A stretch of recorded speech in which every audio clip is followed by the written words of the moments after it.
Meeting to order of the California Architects Board. Just so everybody knows, there's a few housekeeping items that you should be aware of. The meeting is being webcast. And first of all, we really want to thank East LA Community College for the use of this facility. It's a beautiful campus. I'm sure we'll hear a little more about it from our speaker later. And also, John Reszczynski, I'm so sorry I messed up your name. Thank you so much for attending, and he's representing the LATC.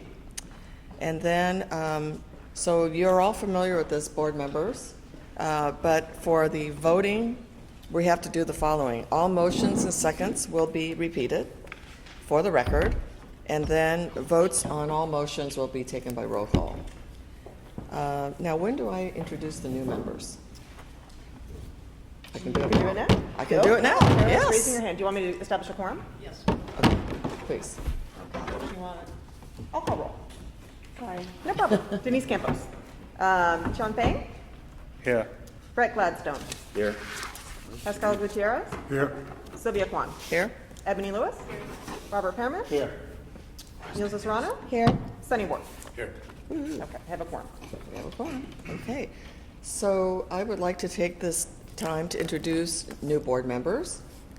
This is their very first meeting. They don't know what is about to hit them, but it's going to be very exciting, I assure you. First member over to my right is Brett Gladstone. Welcome. Welcome, Brett. Thank you. He was appointed by the governor. Brett is a land use attorney based in San Francisco and has been practicing there for 38 years. 38 years. And I actually know Brett because we served on the San Francisco Chamber Board of Directors back in the 90s. So I can guarantee you he's going to be a wonderful contribution to our conversations. The second new member who is, I should mention that Brett is a public member. The second new member is Sunny Ward to my left, and he's an architect member. Sunny has an architectural practice here in Los Angeles, and does very interesting work ranging from incredible private homes to incredible historic renovations. So a real sort of almost like an alpha and an omega of architecture. So what an exciting time to be practicing architecture, especially here in LA, where you're trying to preserve a lot of buildings, right? Welcome, Sunny. Thank you. Okay. So with that, I'm going to go ahead and get asked Laura to take on item C, our first item, which is an update on the Department of Consumer Affairs. Okay. Do you want me to go through this now or take it up after Mr. Well, Mr. Barker, do you have a time frame? I can go whenever you're. Why don't I'll we- read this. This is pretty quick. Yeah, it's Okay. quick, and then we'll get you on. Okay.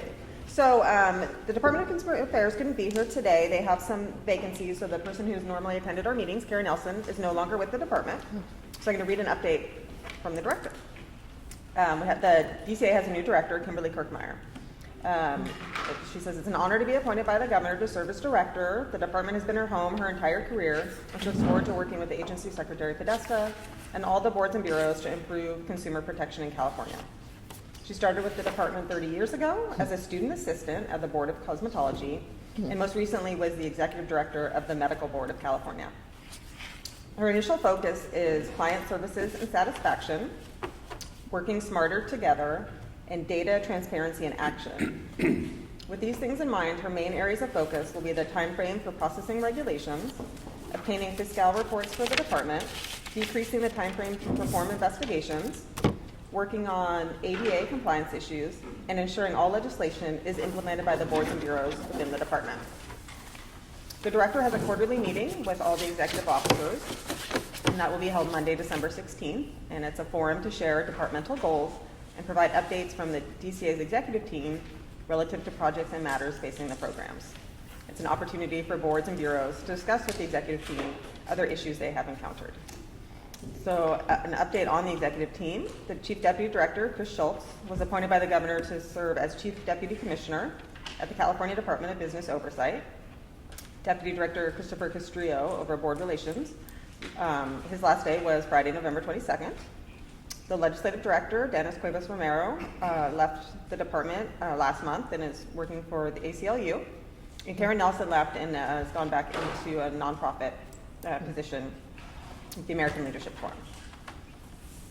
Let's see, the department has updated their board member resources center, which is an online website to give information on travel guide, Bagley-Keene Open Meeting Act, and ethics requirements in Form 700. The department has a new publication, DCA, We're Listening, working to find ways to improve interactions between the public and DCA and boards and bureaus. Let's see, and then the communications division created a simple visual how-to guide for Californians who want to approach the department. The guide is available in both brochure and poster form, and the poster will hang in the department's hearing rooms, and boards can have copies. Thank you for your valued partnership, and let the department know if they can be of service to the board. Great. Well, I look forward to working with them. Okay, so then next item is for any public member comments, public comments that are not on the agenda. Okay, seeing none, let's move on. Now, we are going to get a presentation from Michael Hamner, who is the chair of the architecture department here at East LA Community College, but he's not here yet. So what we're going to do is skip on to David Barker. He's an attorney with Collins, Muir, and Stewart, and he's going to make a presentation to us today on architectural copyrights. Welcome, David. As I told Mark Christian, I am a trial lawyer, so I have no problem filling the room. Some of you may be wondering, why is this lawyer standing up here talking to us about copyrights? Bob Chase, one of your enforcement officers, called me a few months ago. And he had gotten an inquiry from, I honestly don't know whether it was an architect or a consumer, about copyrights. He started looking into it, and what does he come across? One of the many articles that I've written on the internet. So he called me up, and we started having a very interesting dialogue about it. And then he asked, would you be willing to come talk to the board? Because if you don't know my firm, Collins, Muir, and Stewart, we are very embedded in the design profession industry. Very supportive of the industry, and have worked in numerous capacities with architects and engineers. The issue of architectural copyrights is a niche within a niche within a niche within a niche. It's a very small but important element. And it's one of the things that over the years I've seen the CAB, AIA chapters all over the place that don't really know what this is or what it means. I'm not going to take a lot of your time today. I'll tell you my full presentation I do for chapters is about an hour and a half. Don't worry, I won't do that. But I wanted to take a little bit of time to fill you guys in a little bit. What really is this important thing? How does it apply to you? Why do you guys care about it? And especially, I know it's on your agenda later today, SB 608, which now, starting in January 1, there's a contract requirement to address how the documents are owned and how they can be used. So we want to take a moment to talk about that so that those of you who are working with both the consumers and with architects can understand a little bit more and maybe point them in the right direction of what's going on. So why does the CAB care about copyrights? Well, as we had in the case of Bob Chase, and I'm not too loud for you guys, as we had in the case of Bob Chase, and it's not the first time I've heard of it, you'll get phone calls from whether it be consumers or architects saying, hey, how do I deal with this issue? What is this about copyrights? There's a big impact that copyrights can have when there is a dispute between an owner and the architect. Who has that right to use those plans? What can they do with the plans or with the contract language they have? Generally, the same similar thing is the rights of clients to use those plans, or what rights do they have just based on standard contract language. How about the obligations of building departments? Building plans are filed with building departments, with the DSA, OSHPD, all over the place. Those become important because people go on, and I've actually had the copyright case where somebody got a hold of plans from a building department and copied them. And then there's the professional obligations of one architect to another. And those are actually addressed by the CAD as a disciplinary action. So we're going to talk about that in a second. So the big question is, what law governs copyright? Well, most of you may know copyright is federal law. It's not state of California law. It's governed by Title 17 of the United States Code. And one of the interesting things, I love working with architects. First off, their business model and my business model are very similar. It's a service business. It's a relationship business. But secondly, architects, as many lawyers do, they think that they are the penultimate of everything. And so when you start looking at the architectural, or you start looking at the Copyright Act, what you'll see is that that's written to cover everything, not just architecture. It covers records and books and computer programs and movies. And so as we talk about it, you're going to see some language and you're going to say, what do I care about that? Well, understand we're talking federal law. So it applies to everything.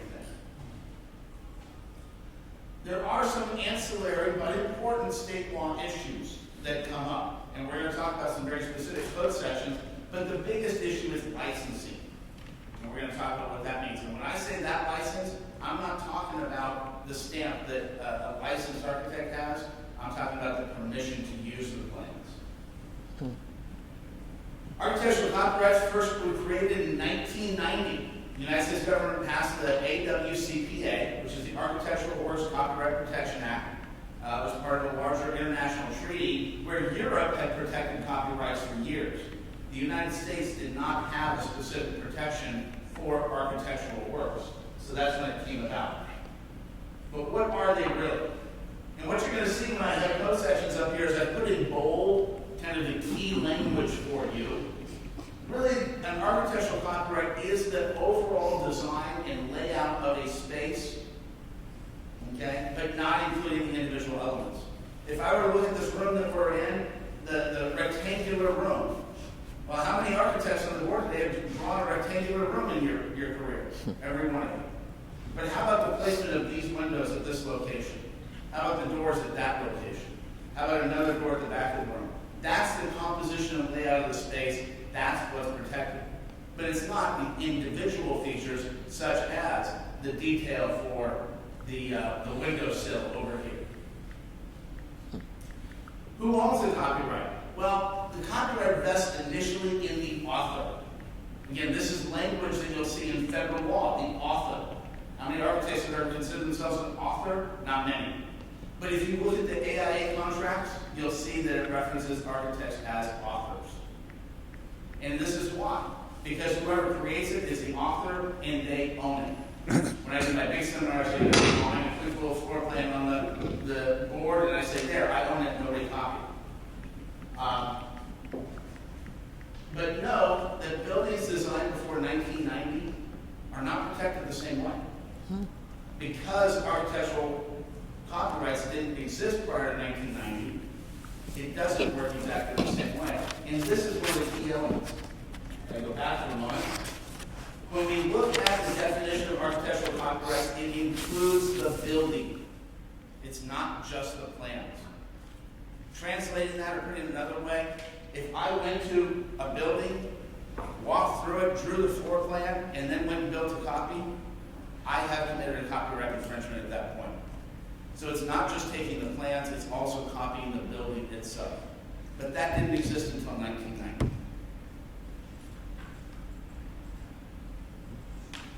So plans versus copyright, because this is an issue, and this gets to what we're going to see as a change in the law on January 1 with SB 608. Ownership of a copyright is distinct from ownership in the plans. Let me put this in a different context. If you go to a Barnes & Noble bookstore and buy a book, you own that book, but you don't own the copyright in that book. That's the distinction, and that's important. And we're going to see some other code sections, California code sections, where that also is reflected. So when an architect creates the plans, they may have a contract that says, owner, you own these plans, but I own the copyright. And that's an important distinction. Transfer of the material object can absolutely be done, but it does not transfer the copyright. So what does that mean? If an owner sells the building, remember the building is included within the copyright, it doesn't transfer the copyright with it. So that still belongs to the architect, and that's why it's an important element to be addressed in the contracts that we're now seeing it in SB 608. So what are those exclusive rights that an architect owns, or whoever designs a building owns? It could be that the owner sketches the plans and takes them to the architect. I've seen that happen. An owner buys a piece of property, they sketch out a floor plan, take it to the architect. I'd like to do this. That owner probably owns that copyright. What are those? Well, first off, is to reproduce it. It's pretty basic. You can't make a copy of something that's copyrighted by somebody else. Secondly, is to prepare derivative works. This one is an interesting one I see all the time. If somebody takes a set of plans, how much do I have to change it so that it's not a copyright violation? There's no easy answer to that, because they're starting with that as the base. And they're basically saying, I'm going to create a derivative work from that. So that is a derivative work. Even if you change it completely, you still started from that and then made changes.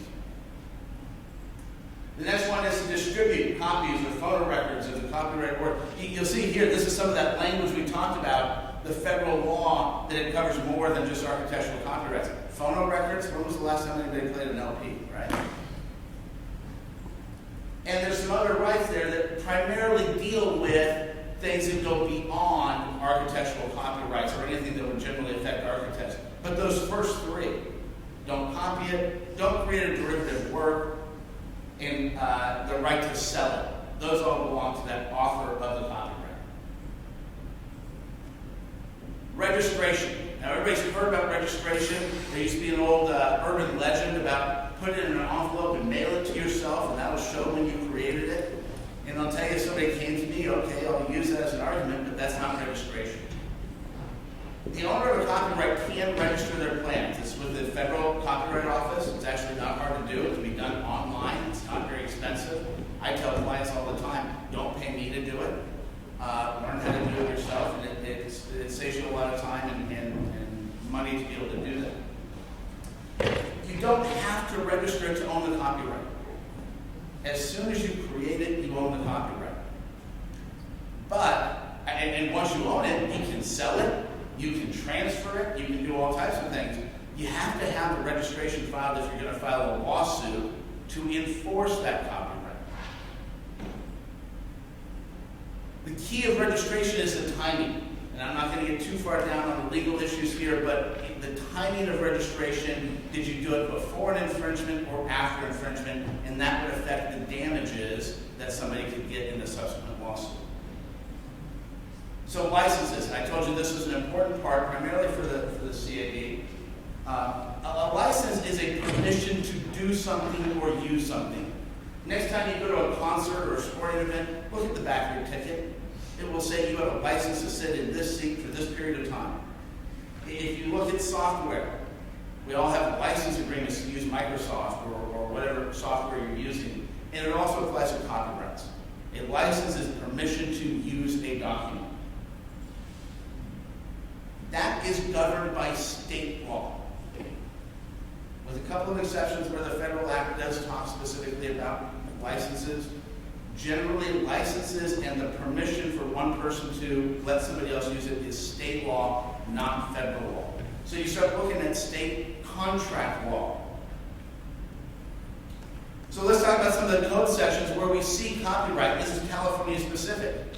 California Education Code 17316. We're obviously talking about schools here. What it says in Part A is that the district owns the plans. But in 1990, when the architectural copyright came about, Part B got added that says, but the architect owns the copyright. It's an important element. And I'll tell you, I've had that situation where one architect copies a school done by another architect. And they say, well, the district owns the plans, I can do that. No, that doesn't work that way. The architect who originally designed them owns the copyright. California Health and Safety Code 19851. This is one that I can see the CAB fielding calls on a regular basis from various consumers. I want to go to the building department and get a set of plans for a building. How come they won't give them to me? Because California law says the building department is not supposed to give those plans away without the permission of the owner of the building and the original designer of the building. Okay? And there's a number of steps that they go through. That building department has to send out, the person that requests it, they have to send them an affidavit that that person promises that they're only going to use the plans for maintenance or operation of the building, that they understand that drawings are instruments of professional services. We're starting to see some loop back where what the architectural contract language is tied in with other code sections. And they understand that the architect who drew those plans is not going to be responsible for modifications or changes that they make to those plans. As the California Architects Board, your job is to protect consumers. And I think this is an important element of that. This is one of the tools that architects, while it looks like something that's very favorable to architects, I think it helps consumers in the long run. Because by trying to make sure that we have licensed people appropriately doing the jobs they're supposed to do, we help prevent construction defects. We help prevent dangerous conditions. So if somebody takes a set of plans and makes changes, the original architect isn't going to be held responsible. That encourages that individual to go get a licensed architect to properly do the work that needs to be done.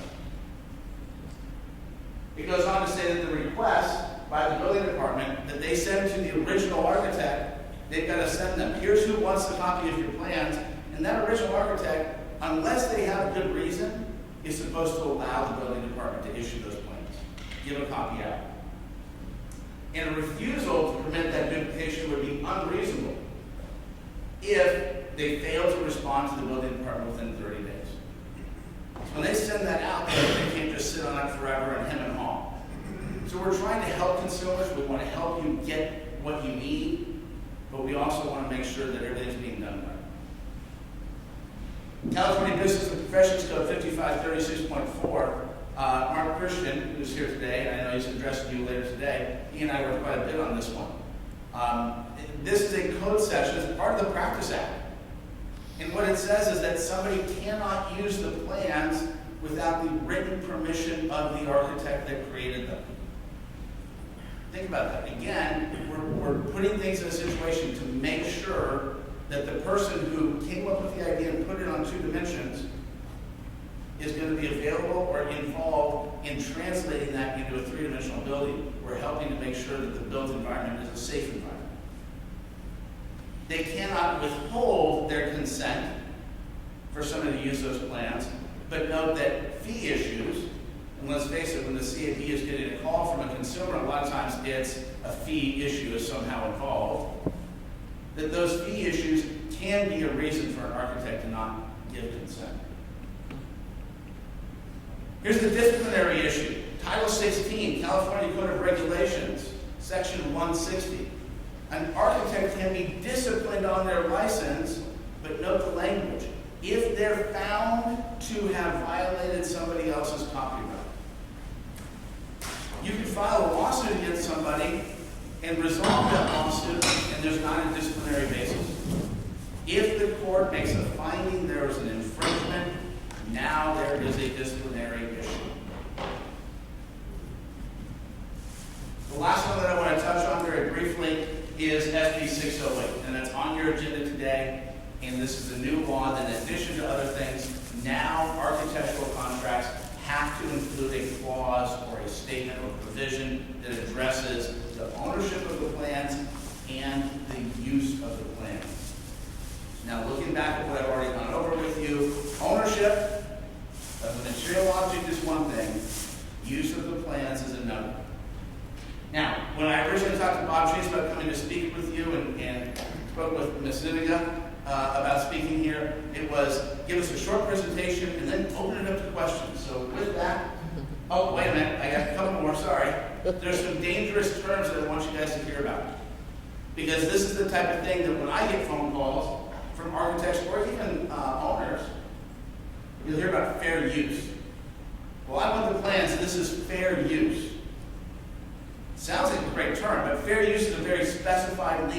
issue. And it's when you take a document or something that's copyrighted and you're using it for news, commentary, educational purposes. When Mr. Widom is teaching here at the college, he can take a set of plans and use those for an educational purpose, and that would more than likely qualify as fair use. But going to the building department and getting a set of plans to go build another copy of that building, that's not going to quite be fair use. The other one we hear all the time is work for hire. Well, I contracted with them, that's what work for hire.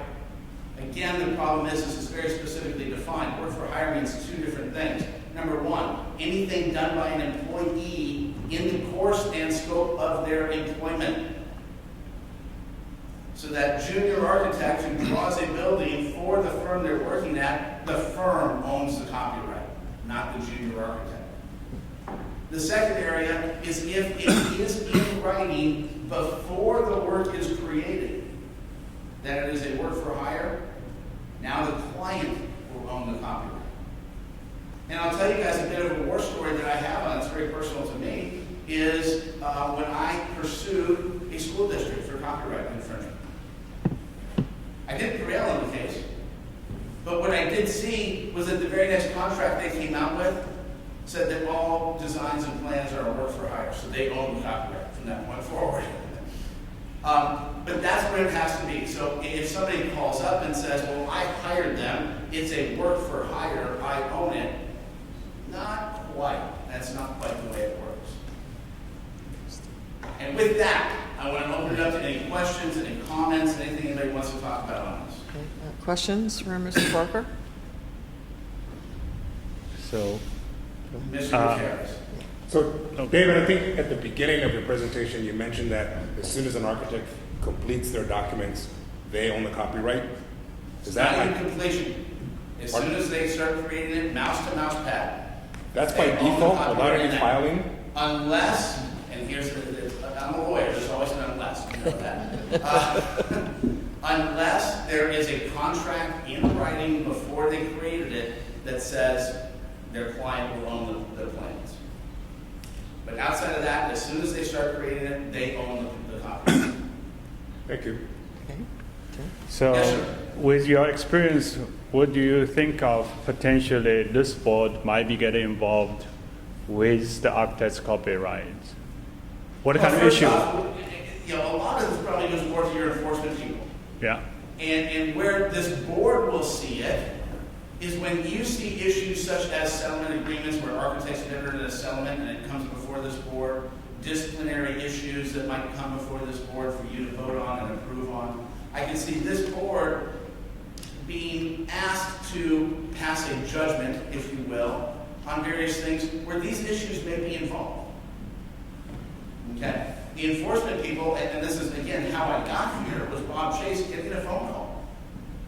And didn't have the background at the time, so reached out, I believe he reached out to Mr. Christian, he called me, and said, I want to know a little bit more about this. But I think that in terms of this board also looking, how do we protect consumers? What new laws are we thinking about? Well, this helps give you a little bit of framework for what's the existing law, and how can we work within that to help architects and consumers perhaps live a little bit more harmoniously together. So Yes, sir. it looks like SB 608 doesn't really call for any special language. So I take it what's in the typical AIA contract would suffice if the parties had that? You know, I appreciate your comment because that was something that I keyed in on with SB 608. It does not call for any special language. You're 100% right. It only says that contracts now have to address ownership and use of the plans. And I do think the AIA documents, if you look at the AIA B101, it's Article 7, that will absolutely satisfy what 5536.22 is now going to say, and a lot of your standard agreements. But I also think, rather than the 4 or 5 paragraphs that an AIA contract has, you can do it in 2 lines.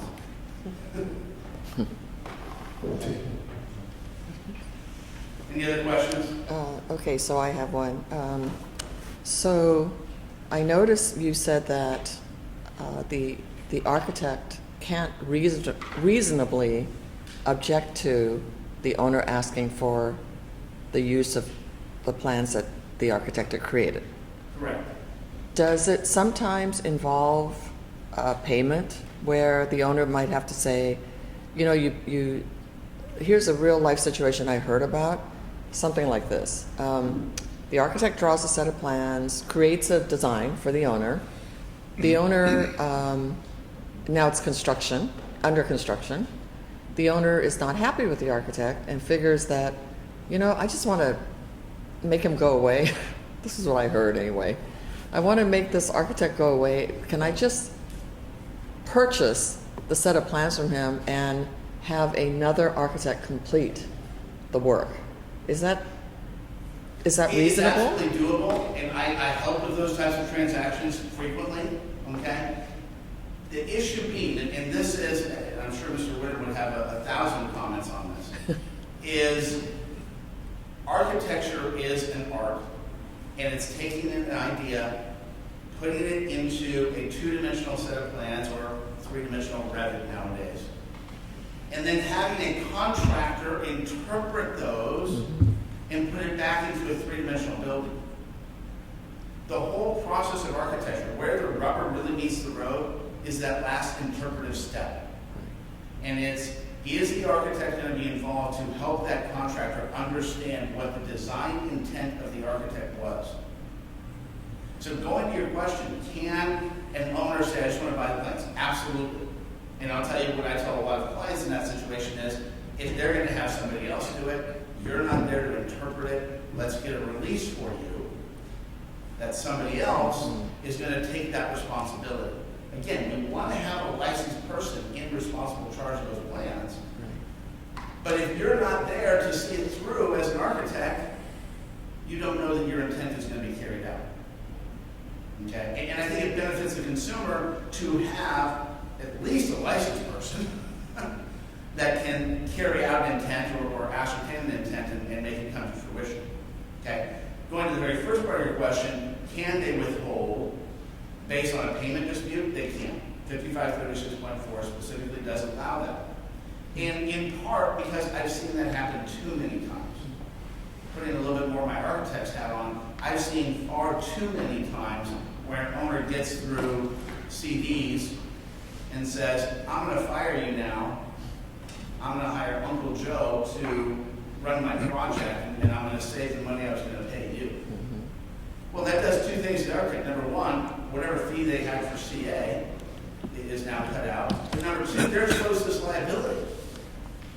Because, as we just addressed, they're not there for that iterative, interpretive process.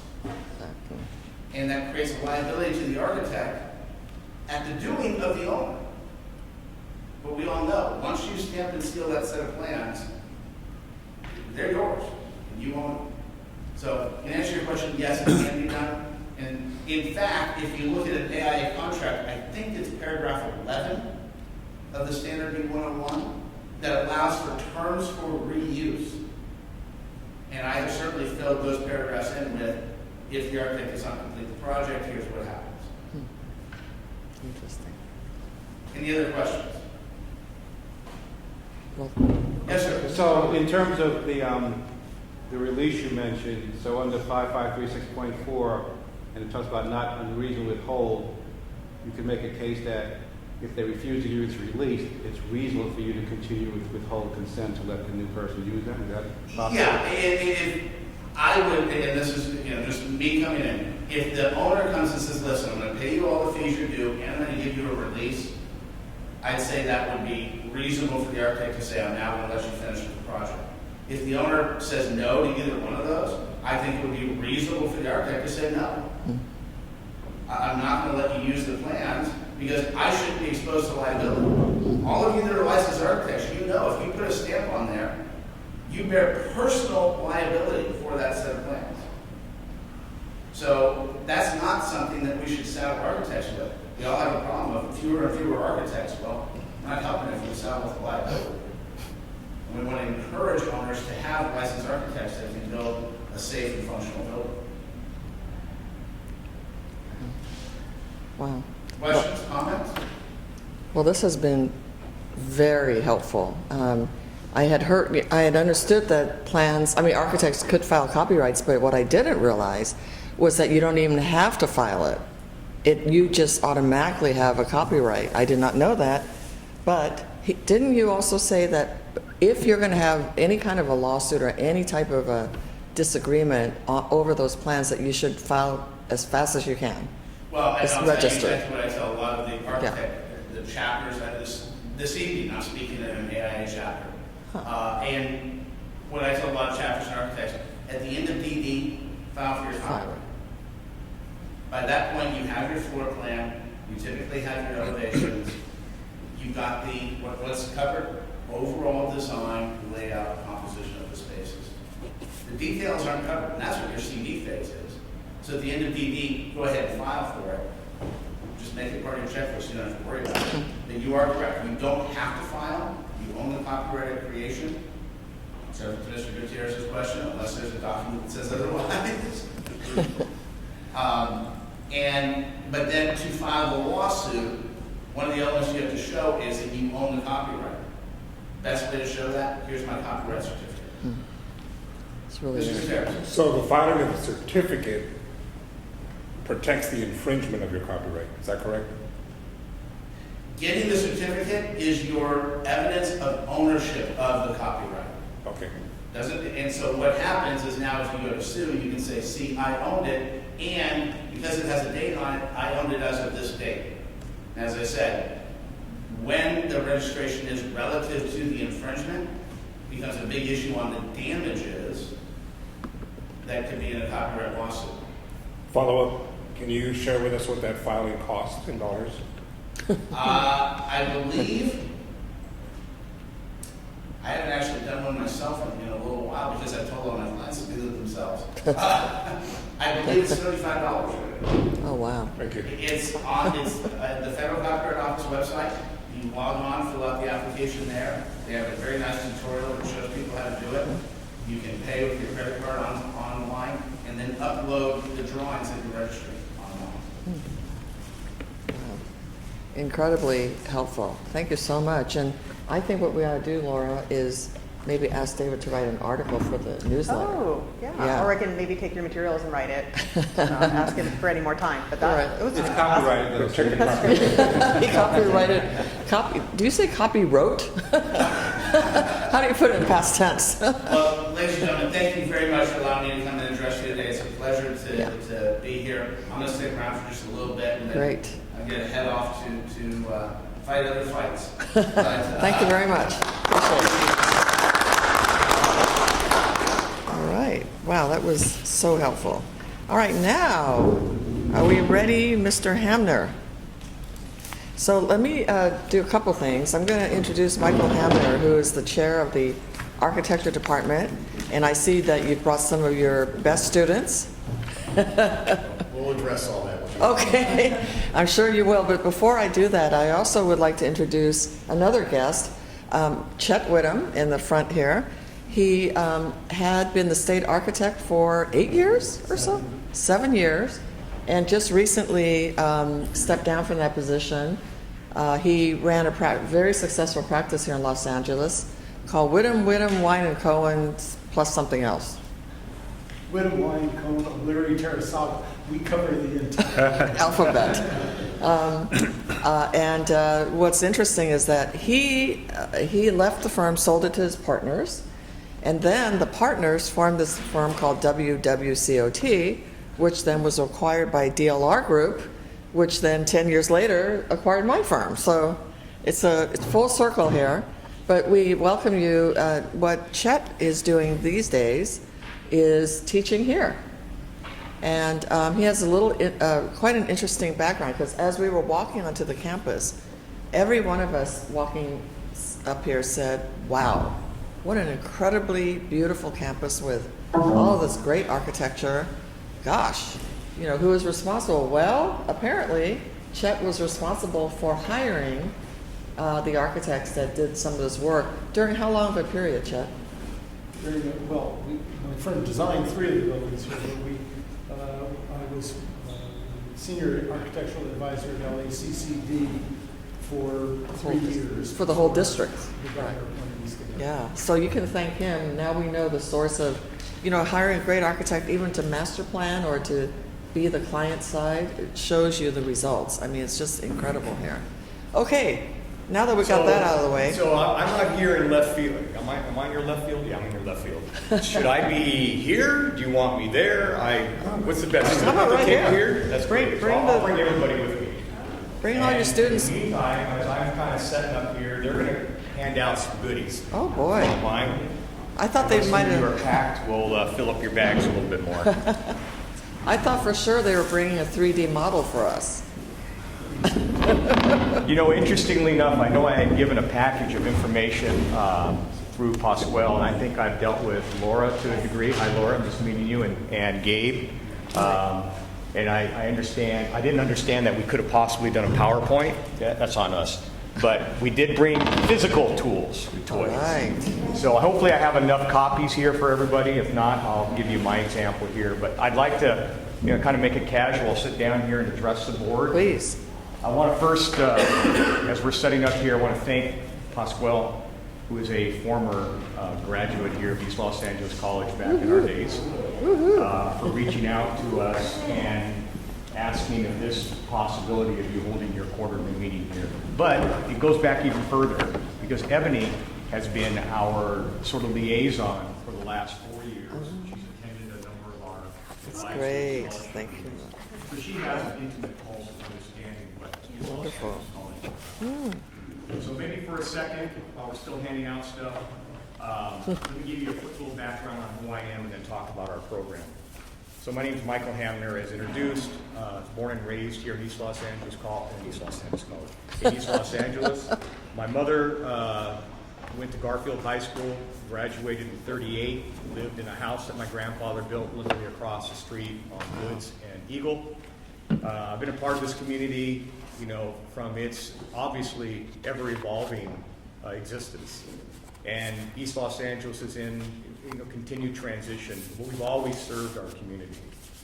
My background is a practicing architect. My wife and I are both licensed architects. Two of the young men that'll be, for some reason, sitting behind me now, they could sit up here, are actually working in my firm. The other young man is a current student here. I would hope to have had other students here with you, but we are in the middle of finals week. Oh, We always pick the And worst. not only are we in finals week, so are the universities.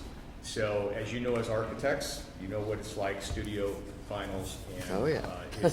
we may get some sprinkling of students coming through, but it's a pretty stressful time for them. My practice is 30 years. Prior to that, worked for a couple of larger firms. I'm a graduate of USC. I was a transfer student, but not from a community college. So I understand to some level, that transition from one entity into another and then into a new culture. Our success at ELAC is hopefully going to be presented here, and our methodology of teaching, which I think is unique, is spurned a little bit about my own background and understanding, but it's also based on countering and sometimes in conflict with the status quo. But I think our results speak for themselves.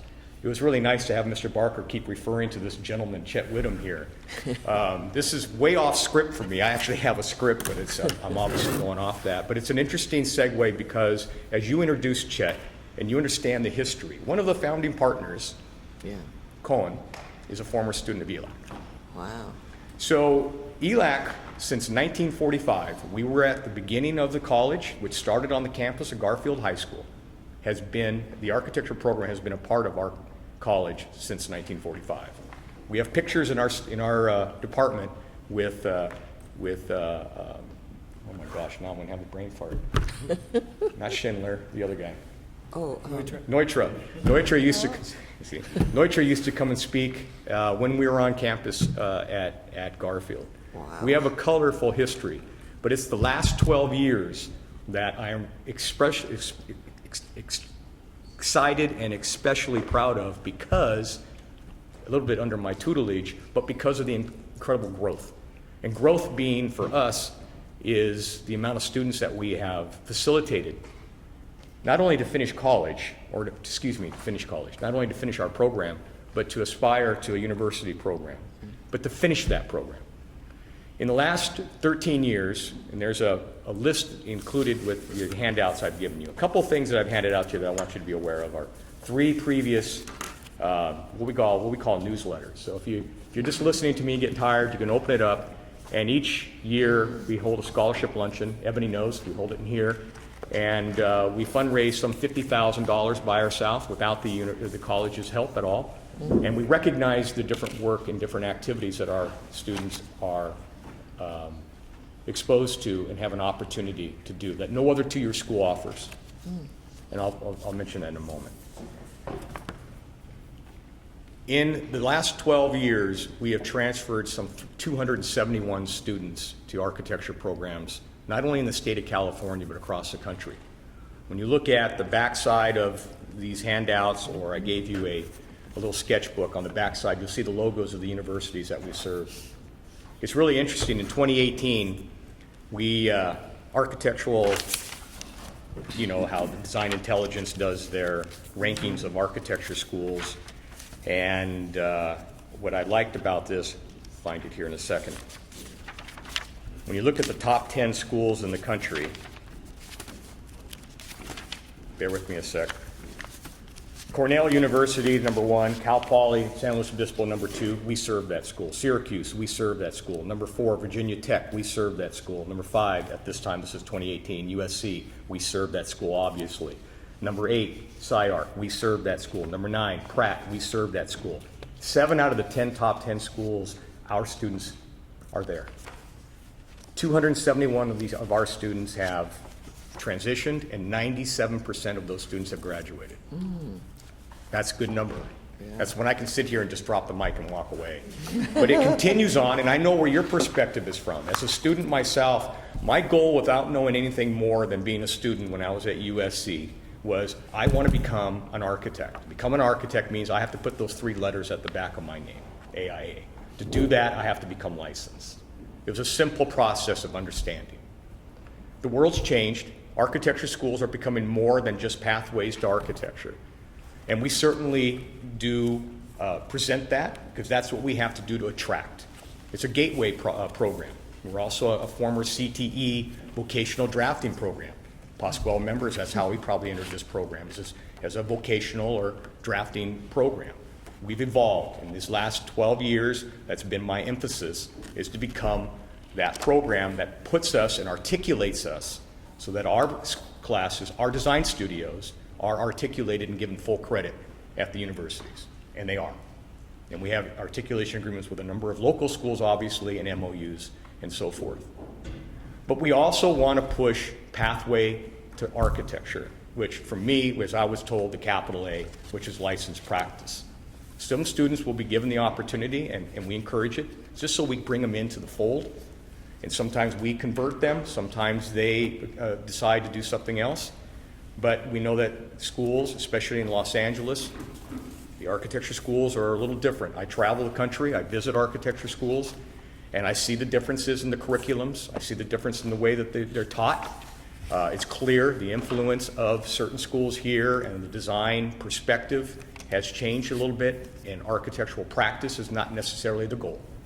But our students are always given that with emphasis, and we have a curriculum that's really interesting because, and I had a meeting with my staff 2 nights ago going over this as we look at evolving our current offering of courses. We have 25 courses that we offer here. They're broken down into 3 segments. Design studios, which is what we use obviously in our transfer curriculum. We have a digital curriculum, which is a bridge between our design, our technology, and of course our design. And of course we have what we were founded on is our technology curriculum. You may or may not agree with me. I have conversations with my colleague here. And I actually haven't gotten to the reason why it's exciting for him to be sitting here in a moment. But we still teach how to draft. First year, we still teach how to draft with a pencil. Yes. My studies have shown that cognitive skills are being lost. Digital technology is changing. We're not necessarily changing at the same pace or same trajectory. And so for us, we're utilizing this so that when they do excel in our AutoCAD and Revit courses that we offer and our 3D modeling, is that they still understand composition. They understand how to plan ahead. They understand line work. They understand tedious nature of the methodologies. This builds a foundation, and of course they become much stronger on the technical side when they do finalize their digital coursework. The portfolios that our students put out and the testimony of a couple of students I'd like to bring to you, maybe I can just introduce them real quickly. The gentleman sitting to your left is Jonathan Estrada, raised here in southeast Los Angeles, high school. I know you went to Warren High School, which is he's really from Huntington Park, and came to us, completed our program, went on to Woodbury, graduated Woodbury 2 years ago, and I think you're almost done with your AXP. I am done with his AXP. He can answer any questions and anything that you'd like to discuss with him. To his left is Thomas Jin, another young man from southeast Los Angeles area. Both of these guys came to us in a typical way, not necessarily freshmen out of high school, but after going to another school and trying to find themselves. Sometimes ELAC is known as, or community colleges obviously, are known as second chance type scenarios. Thomas came to us, transferred to USC where he graduated with honors and just this last June, and he is also in process with his AXP, and both of them represent probably the vast majority of our students as they move forward. And of course, I brought two young males with me. Trust me when I tell you, we are about 50-50 female to male in our program, successfully. The names that are on the list that I gave you, I know it's a little small. When you flip that over where the schools, it's just this year's announcement of students that have transferred, and we also have the announcements of students who have graduated, because we track that. You flip that over and you look at the names, you'll see that equality in terms of gender. The young man who's sitting in the back is Evaristo Hernandez. He's our current student right now, and he also works for our department. And he is an interesting guy who found out about architecture just walking on our campus. He was actually looking for the engineering program, and we happen to share the right side of the lobby. We're actually in the building next door. If you have to get a break today, I invite you to come and visit with us in the E7 building. And he discovered us. He was more of a kind of a boxy guy, kind of guy you get in, originally as maybe a drafting sort of student. And then we brought him over and took him into, the design side, and now he flourishes now in design. He's an incredible creative thinker. His presentation skills are unbelievable. He is going to be easily, if there's any other personal issues, which happens a lot with our students, he will easily be going to a university here next year. Which brings us a little bit to something else that our program does, and I'm sorry I'm being long-winded, but the understanding of how we've grown and what our support system is. I met Chet Widom, as you introduced him, when he was segueing out of his practice and he was working with LACCD in an entity called LACCD Build. Chet came to I was serving on the Planning Facilities Committee here for the campus, and I met Chet. And just like I met Stephen Ehrlich, someone that I really admired much when I was growing up as an architecture student. I found gentlemen that were involved in the design build program and the bond program. I took advantage of them and said, I want you to be a part of our curriculum. I want you to be a part of our advisory.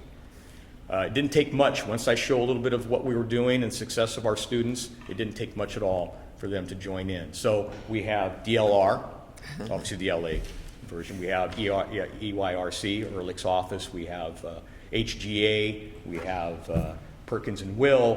We're working with Ginsler and many firms in between. But we also have the support of all the universities. So when you come to the meetings, as Ebony can tell you, we have representatives from USC, Woodbury, SciArc, Pomona, and others that are here.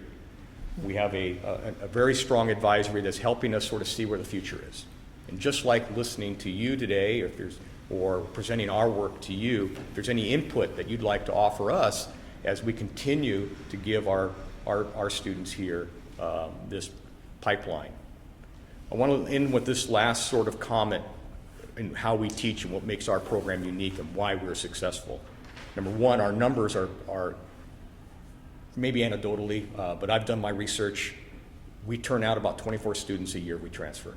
There's no other two-year program that I'm aware of that has those numbers at that level. You then take the fact that we're from East Los Angeles College, which is already in itself students that we receive. Some are not even non-graduates of high school.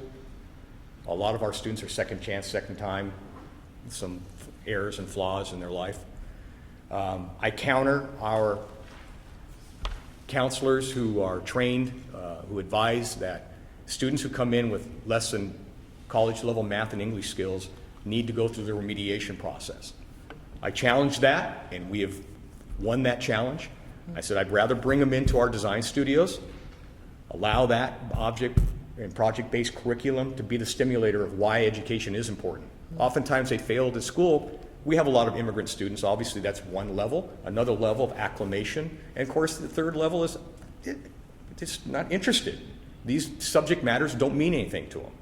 But when you do projects in design studios that are biomimicry, you take music, you take physics, all of a sudden these areas have become important because now they have a tactile product at the end of it. And they go, I have a bigger interest in that. I'm not telling you it's 100% effective, but we've taken students who have never would go to college and succeed here and are now succeeding and completing university work and now have options, whether it's to continue down the path to true architecture, practice, or in the area of other areas of creativity. That's Chet's clock telling me. No, it's actually my clock telling me that my blood glucose is too high. And Mike, you've been talking. And Mike, you've That's been talking important. too long. So I think I've kind of wrapped it up, and I didn't even use this, but the numbers speak for themselves for us, and our continuum of serving our community is now branching out. Relationships like Chet's, my relationships with NOMA, which we are now their sponsor here on campus. We have their summer camp, their 10th anniversary summer camp. We have club. We are now doing their monthly camps here, and we're going to continue to grow that. ELAC is a community. We will always serve our community. I firmly believe that emotionally. It's my community. But ELAC's going to spread its wings out and help other communities. Because at the end of the day, as we finish our educational process and we practice, we are working with other communities and we bridge each other. Our foray into South Central Los Angeles, our relationship with USC, we teach on high school campuses. I didn't mention that. We have 3 courses at 3 high schools, and we're looking to expand. That obviously moves ELAC's outreach onto their campuses. When we do our annual scholarship luncheon, we bring them into the luncheon. They are our students now. And USC has embedded their graduate students with our instructor. And this is the best part of this formula. They embed into our classes so that we are an extended ELAC USC-based sort of relationship. Our instructors are former students, young, recent graduates, slightly older than maybe Thomas and John, because they finished their education and they've got a couple years of experience and they meet the criteria for me to hire them as adjuncts. I hire them, and now they are our liaisons and outreach to the high schools who now are expanding the knowledge of architecture. If there's one thing that you want to understand anecdotally from my point, what's hurting, Mr. Barker mentioned the reduction in the number of licensed architects. It's because kids in high school, K through 12, middle school and high schools, aren't aware what architecture is. They're also being confused by STEM. I'm telling you by the number of high schools that I visit and talk to the instructors and talk to the counselors. Again, if you look at a typical high school, just using an average, 1,000 students graduate from a typical high school. How many students are interested in architecture? 3, 4, max. That administration is not going to focus and help them on their pathway towards this. And when you look at architectural engineering as a hyphenated profession, it further confuses students' understanding of what it is that I need to do to prepare for architecture. I'm fighting my own campus by taking us out of our STEM cluster and putting us into humanities. Of course we work with engineers. Of course we're technical. But in the educational starting point, I want to make this more of a humanities object project-based learning. STEM's copying our learning methodologies that we've since the invention of architecture. But we do it the right way because it's natural for us. And we'll look at how STEM engages us later on. But with that, I gave you one additional thing that I want you guys to just be aware of. You probably didn't open it up yet. There's this little chipboard wrapped. You already opened it, didn't you? No? So these are done by our students. These are thank you cards. And it's something to remember ELAC by. We have a free hand drawing class. These are obviously 10 well-known residential projects that our students hand draw. The backside has our stamp, our logo, the student's name, and the name of the project, obviously. Something to remember us by, and of course you can use them as thank you cards, because we do make our students do the same thing. When they win awards. Is that right, guys? So any questions to myself? Obviously, Chet is here. To gain Chet to come and want to teach, and he might want to add a couple of comments perhaps, has been something very unique, but that's the strength of people want to be a part of this program, and I'm really proud of that. And these guys will tell you, as they were students at Woodbury and USC, they would continue to come back on our campus to help advise current students, to just be a face that shows you can do this, look at me, I'm you. Yeah. And it continues on. So with that, thank you very much. Thank you so much. What a great presentation. Yes, Chet. Can I just take a couple of minutes? I want to add a couple things. First of all, you've heard Michael. I think I am correct about this. I sponsored him for fellowship. If I understand it correctly, he's the only person that got fellowship for education coming out of a community college. And that's pretty amazing, and I think you understand why. Yes. He's created a program which just bowled me over when I came here. And back in 1995, when I was AIA president, and we had a convention in Atlanta, the lady sitting in the center over there, Sylvia, was actually the chair of my convention. And from that point forward, I was really concerned, actually a little bit before that, with the diversity problem in architecture and in the American Institute of Architects. And we started with all kinds of diversity programs, et cetera. And as I stepped back and I retired out of my office and then retired out of the state government, et cetera, I said, where am I going to put my time and energy? And my wife and I are really concerned about this diversity. How are we going to make architecture and architects look like the nation, look like our people? And I said, it's not the universities, because I went to one and I'm white and I can get through there, et cetera, et cetera. It's really the immigrant families, the immigrants coming in, and that's why I said, I gotta go out and take a look more at what Michael's doing at ELAC. And this is the future of architecture, and we've got some really incredible students. And it's very different, and you need to understand that as a board. It's very different on how they get educated than it was for me at SC or for you, Michael, at SC.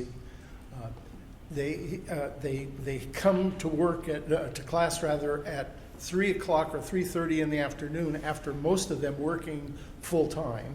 And they stay for classes from 3 to, I'm doing design right now, but from 3 to 3:30 to 6:30, and then they take another class from 7 until 10, and then they go home and try to do homework, and they try to do drawings, etc. And as Michael says, and sometimes life just gets in the way of trying to make this stuff happen. So we have to figure how we're going to make sure that we've got a licensed group of architects that represent the nation downstream. And that's how, somehow we've got to figure out how to do this between the licensing groups and NCARB, et cetera, and between the educational process, starting in high school, starting in grammar school, because most of us at our age probably started, I started by taking drafting, which is no longer offered in junior high school or high school. So we've cut off that pipeline. And we've got to figure out how to do that. And part of it's your responsibility as a board, and our responsibility as educators, and our responsibility as practitioners. So I really welcome you here. If you do have a chance, there's some really wonderful buildings. Stay away from mine. I'm not talking about mine. I'm talking about from other people. I did some nice things, but I'm really concerned about the wonderful things that are on this campus. Take your time, walk around. We're very proud of the campus, and we should be. So thank you, everybody, for coming here and allowing us to be part of this particular board meeting. Yeah, it's thank you so much. Pascal, yeah, hold on one second. I want to, listening to you, Michael, it made me remember that when I started at Berkeley several decades ago, by junior year, all these transfer students came in. And they were the best students by far. Now, similarly, instead of from ELAC, they came from City College of San Francisco. And the program there, as you may know, is so strong. It's got sort of that kind of momentum and impetus that you have, it sounds like.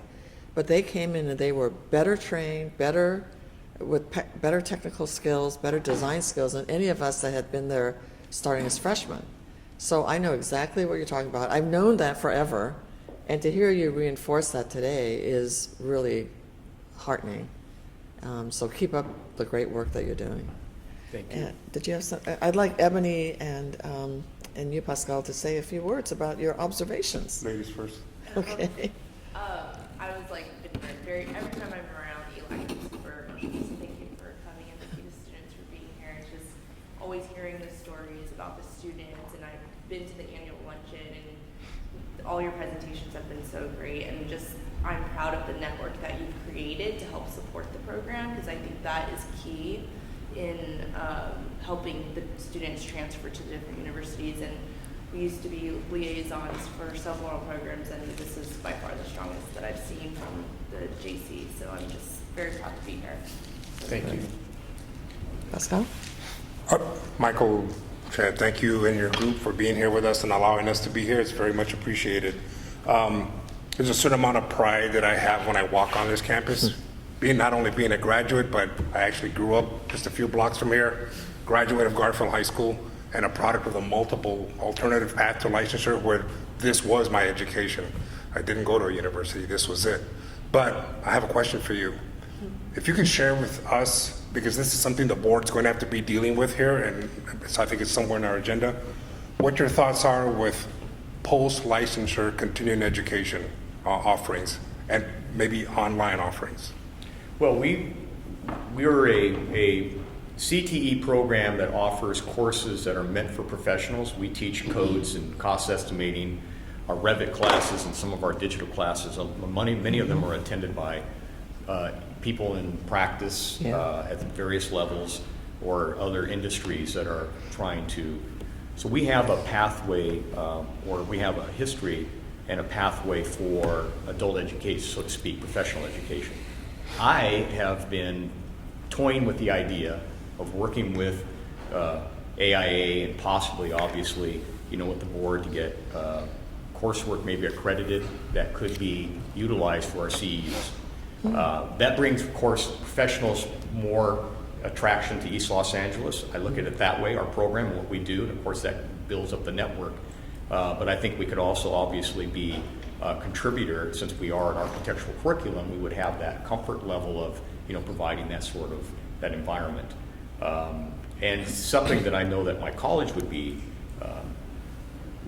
supportive of. It's just a matter of working logistics and having it happen. I know, here I'm licensed in multiple states, so California in 5 hours every 2 years is pretty easy. I got to do a lot more work with Louisiana and Hawaii than I do here, and it's yearly, not every other year. And of course, just my AIA. So I there's a need for it. It'd be nice to have it packaged where we can do something locally and have a place where people can come and do their definitely.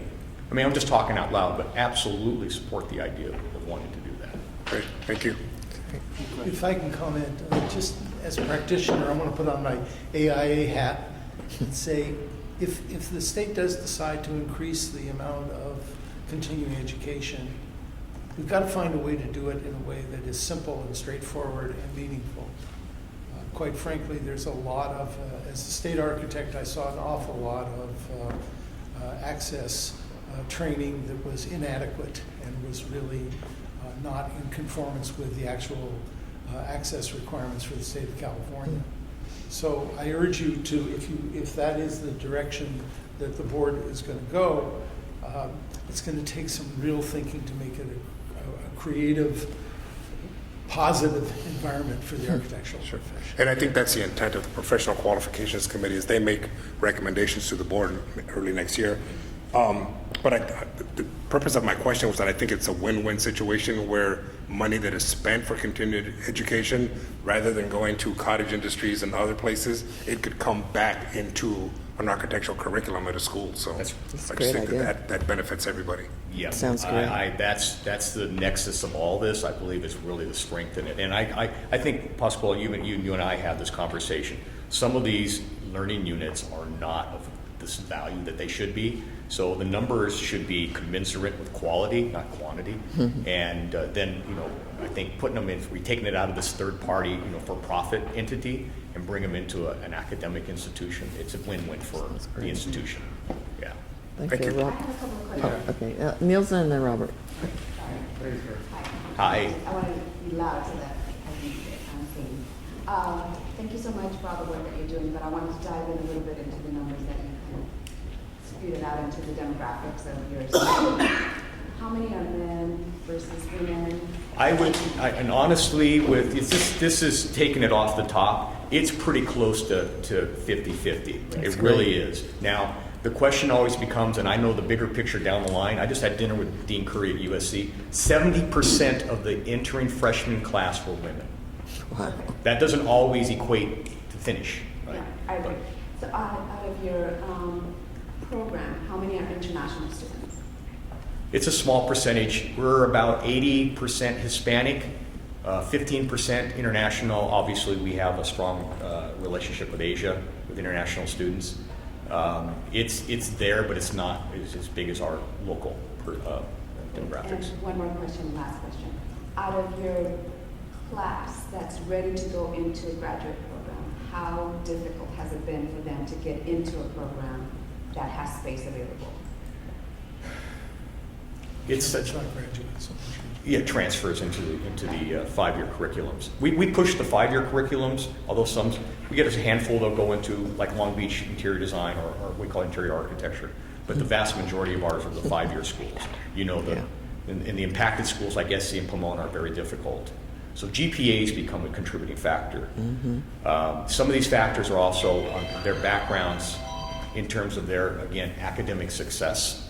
So, but schools like Woodbury, New School, Cal Baptist, which is an upstart 5-year MArch program, by the way, if you're not familiar, just received their accreditation. Our students don't always get into the first school they want to go to, but we also have students that have multiple choices. I had 2 students last year that had 4 schools to choose from. Very difficult to do. And what is your graduating class? Pardon? What is the size of your class? So we transfer about 24 a year. That's our average right now. And as I stated earlier, of those 24 that go on, by average, 97% Out of those graduate. 24, how many started the program? Did you have 50 that started and ended up with 24? Oh, I can't give you a number, but I can tell you it's significant. We do go through a lot of attrition. Those 24 that did not get access to the first choice, is it because there is no slots for them because international students are taking those, is what I'm trying to get down to. I got you. Yeah, I don't know if that's the case. Oftentimes it's simply that they just don't have the rigor in GPA. A Pomona really focuses not so much on portfolio, but on GPA because they're such an impacted program. We do their meetings with them a few times a year. USC, they have a sliding scale. We get students with sometimes fairly low GPAs, but really show strength in other areas and are accepted. So it's not one that I have a formula that I can tell you how it works, and I can't tell you if we're being bumped. There's only 2 public schools that offer accredited architecture programs. And I'm not excluding Berkeley and UCLA because their undergraduates not accredited in the same fashion that their graduate programs are. So it's only Pomona and San Luis Obispo. The rest are all privates, or in our case, we send a lot of students out of state as well. So I don't know if I'm totally answering that, but I don't have that defined answer. That's okay. But it's good questions, and believe me, these are factors we think of all the time. Well, for me, it's important that our students, or American-born students, get into the school that they want to get into. Understood. And long-term is a fight that we need to have to ensure that those slots are there for them, and we figure out how to manage the international students so that when they graduate, they're going to take that talent to their country, and then there's going to be a significant void in the United States. And I don't Agreed. think that people are looking that far, or and somebody has to start banging on that table to bring awareness to this issue. I Yeah. would just want to add that as a grandfather who's got one who's out there right now waiting for acceptance into university next year and has a 4.1 average and might not make it into any one of the state schools because they pay retail when they're coming in from other countries. That's And exactly her We're point. paying wholesale, but it's not wholesale enough because we can't get them in. So I think that also just from a standpoint of taxpayers, I pay my money to the state. I have no problem doing that. Why can't our kids get in? Yeah. It's a problem beyond this table, obviously. Okay, first, okay, Robert and then John. Dr. Hammond, I didn't clearly understand your statement that the STEM program somehow causing confusion in high school students. I about going appreciate to you architect. asking. What does that mean exactly? I appreciate you asking. Again, it's, and my staff and Chet and I just had this conversation too, and you know, he poses the question and throws the ball back at me. What are you going to do about it? The realities of the K through 12s and STEM programs is architecture and engineering, again, are somehow a single entity. When they are presenting STEM programs in the K through 12, oftentimes these programs are somewhat packaged, third-party individuals who create a curriculum taught by I don't know who, and we don't know what their credentials are in teaching that area. And so the misunderstanding of what I need to be aware of if I want to pursue architecture is oftentimes overwritten by the math and science levels that might be a little bit more outside of their comfort zone and wheelhouse, so that when they're looking at architecture, they think that architecture requires, you know, higher levels of math up to possible calculus and beyond and others, and that's sort of a turnoff for the students. And we find that students shy away from that because they're unaware that that's not necessarily the pathway curriculum, you know, through architecture. And it's further enhanced by the ignorance, and I use this in a respectful way, by counselors at the K through 12s. They just don't know any better. And again, do you invest your time with knowledge when you have such a small population that may be interested in moving on to a, and here's the other thing. I just had we did a nice joint between LA Chapter AIA and LAUSD CTE. We were a featured invited guest, myself personally, but when it came time to talking to everybody, Woodbury was there in mass. Cy Arcat, Hernan Diaz, who's their dean, Tom Wiscombe, who's their chair, they were there in mass. They're out there to take advantage of this. But when it came time to talking about a pathway utilizing East Los Angeles or another 2-year program, we were ignored. Because the counselors don't get the bang for their buck. It's like you have to put a kid at the college level, university level, or it's not success. And that is a problem as well. Totally. Okay, John. Yeah, Michael, I just want to thank you for your presentation. I'm a landscape architect, and I know that our profession is facing exactly the issues that you're bringing up. I think it's too bad. Looking back, and you bring up a really interesting point about looking back at the history of higher education in the state of California. I mean, we used to be at the top worldwide, and it's many interesting things have happened along the way that have essentially taken that away. And I think that as professionals and as a profession, I think we need to really be pushing at the state level to put emphasis back into those areas that we used to be at the top and we are no longer. That's just a personal thought that I have, but I think we're only going to get better as industries and as professionals if we can get the necessary resources to back that up. I could You speak. have my full support. I know in our profession, we're looking more and more to the community colleges for specifically the reasons that you're discussing in regards to getting people into the profession. I appreciate those comments. I can tell you that the laboratory or the classroom or the studio is changing. Students, in terms of being students, is changing at light speed. Yep. The attention, some for us, one of the strengths that a lot of our students bring to the table is work ethic. They may not be academically ready, but they're willing to work hard. That's changing. our students are changing. The attention in the studios, the ability to retain information and not be tethered to a digital device to mimic that for them, or to record it versus recording it sort of a way that cognitively, again, attaches, is becoming problematic. I don't know if that is trickling all the way to here. It's something that we see in our area, and of course, within the rigors and tedious nature of what architectural curriculum is, it's become an interesting.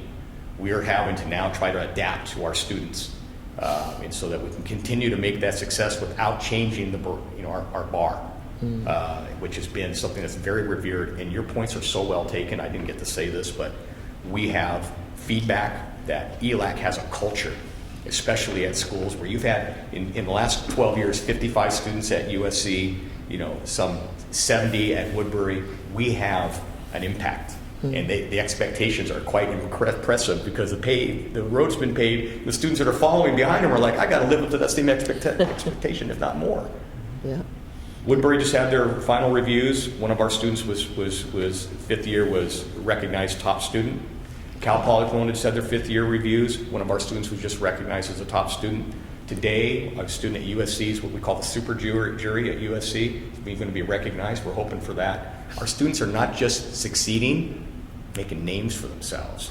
And that's the stuff that I really love about what we're doing. It's the drive. And it worries me that can we keep the momentum going?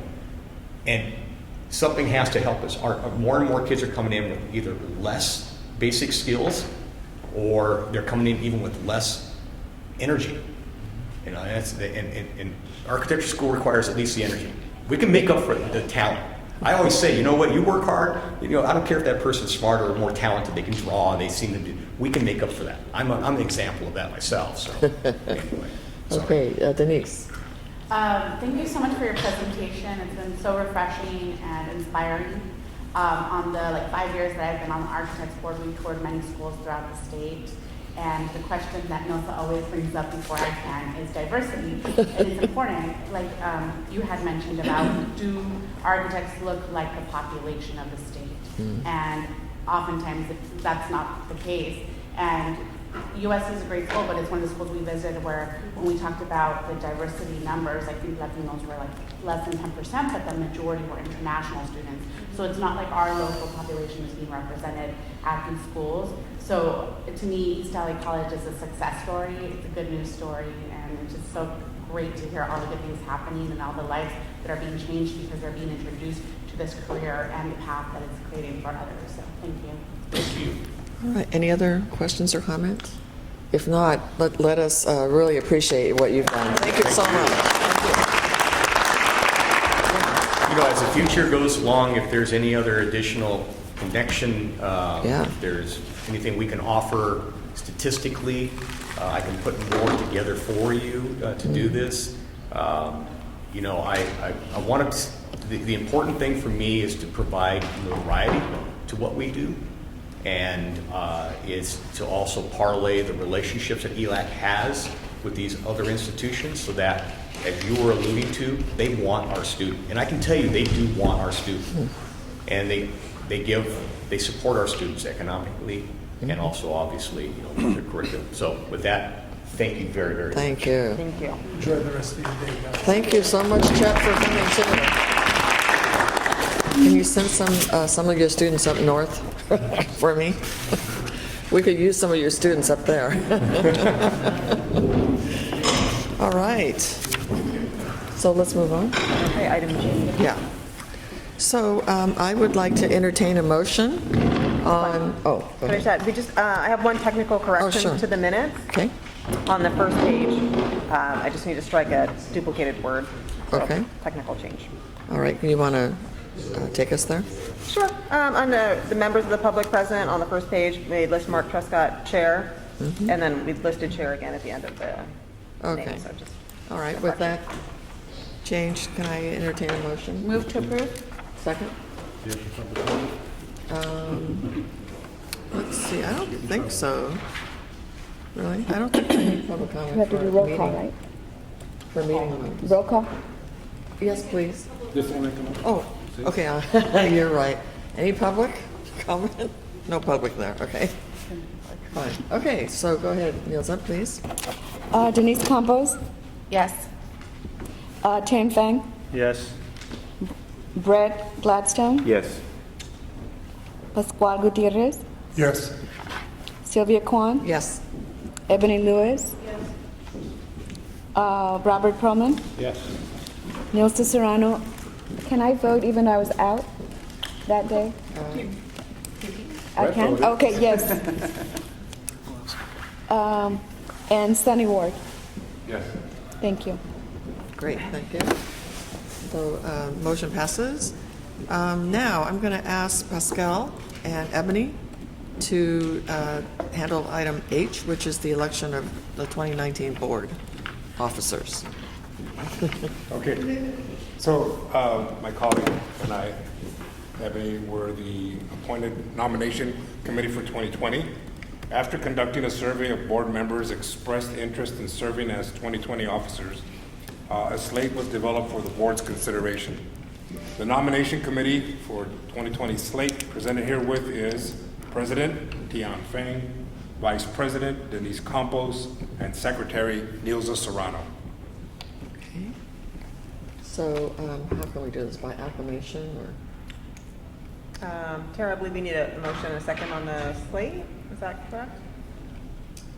Well, so I know. with the, if you're nominating, each person has to accept the nomination. Okay. And then you can vote it as a Great. slate. Okay, great. But you need to Okay, so President-elect? Motion, Yeah, yeah. would you like to accept? I accepted the nomination of myself as the president for the next year, and I thank you for your trust, and I will try to do good work. Thank you. Tian, Denise? I accept the nomination.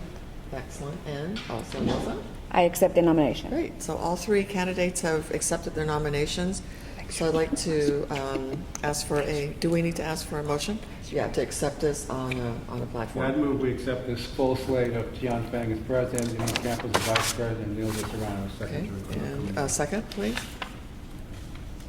Oh, there's nobody left? Anybody? Oh, okay, Ebony seconded, great. Okay. Do we need to do a roll vote? call, please? Okay, call to the vote. Denise Campos, Yes. Tan Fang, Yes. Brett Gladstone, Pascual, Yes. Sylvia, Yes. Ebony, Robert, Aye. Nilsa Serrano, aye, and Sunny. Yes. Great, the motion passes. Passes. Congratulations. Yay! Look forward to your leadership next year. You guys will be wonderful. So the next item, which is I, is to discuss at the recommendation and take possible action on on the next Octavius Morgan Distinguished Service Award. And let me explain to our new members what this means, because Sunny and Brett probably don't understand this award. But the Octavius Morgan Award is given to an individual or individuals who have provided years and years of volunteer service to the board. They might be examiners, question makers, committee members, but many of these award recipients have contributed like perhaps 1,000 hours or something like that. So they're just incredible people. They're all architects as far as I know. I'm not sure if there have been any non-architects, but in this particular case, let me tell you about the candidates that's before us. His name is Kirk Miller. He's from Oakland. Kirk is an architect, and he served on this board for a number of years, this board. So it says here that he has served the board in a variety of capacities for more than 2 decades. He was appointed as an architect member of the board in 1997 and continued till 2006, so 9 years at least. He was elected board secretary in 2000, vice president in 2001, and president in 2002. And then he was again elected to secretary in 2006 until his term expired in 2007. So he chaired the board's task force on post-licensure competency and served as a member of the executive and examination committees. Then he also served on the National Council, NCAR, the National Council of Architecture Registration Board's IDP program, which is Intern Development Program, and volunteered his time on the board's competency-based IDP task force. Today, Kirk continues to serve the board as a longstanding dedicated member of the PQC, which is Professional Qualifications Committee. So I don't think there's anybody more qualified than this gentleman, who I know personally, and I was really glad to see his nomination. So if we agree with this, with this nominee, then we should take some action. Is that correct, Tara? Do we only have one? Only one, yes. Okay. Only one nomination. Yes, okay. Before we Any take comment? action, can I have Sure, a of question? course. Uh-huh. So the common or more often we get the three also candidates. Who did the initial thinking? Staff, right? Staff. Okay. Right. Okay. Because they have to look up who has dedicated Yeah. all these hundreds and thousands of hours. Is a difficult question if I ask why only one this year? I'm not looking for more. I just want to get a feel of it. Yeah. It's a good question. To be honest, I don't know if you recall Lily Dong, who worked for the board for a number of years. Okay. She was one who often came up with the nominations because this is a lot of the work that she did. Oh, She retired at the end of last year, so we had a okay. transition. So it may have impacted our development process this year a little bit. Yeah. So do you have somebody that replaces Lily who Oh, can we help? do, yeah. We have a wonderful staff person that replaced her, Ricky Parks. So she works a lot with the SNEs. So, we'll continue to work with her in the next year and develop it. Maybe think more throughout the year versus we kind of wait until we're planning for the So I meeting. personally think the Kurt is a very good nominee, and just wondering. Yeah. Good. Yeah. Yes. I agree. Very dedicated. Any other comments of people? Yes, Brett? Was he part of Hood and Miller? Yes. Bobby Hood Susan. Miller, yes. I know He him. was the Miller of Hood Miller, yes. Yeah. Very well-respected firm. I think I don't know if it exists anymore. No, I know the partnership broke up. very Yeah. good firm. Yes, very good firm.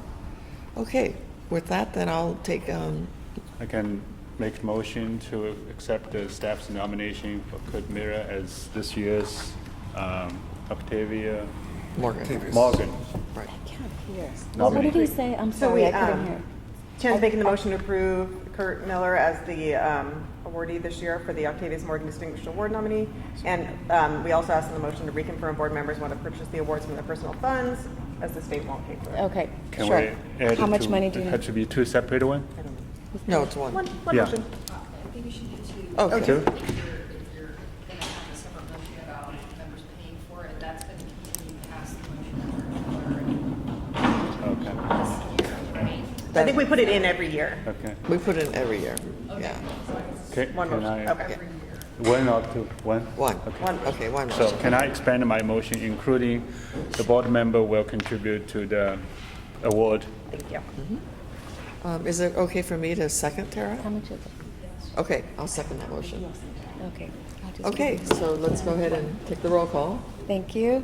Okay, Denise Campos? Yes. Tian Fang? Yes. Brett Gladstone? Yes. Pascual Gutierrez? Yes. Sylvia Kwan? Yes? Ebony Lewis? Robert Perman? Who's Rob? Oh, he's gone. Oh, he stepped out. Nelson Serrano, yes. Sunny Ward? Yes.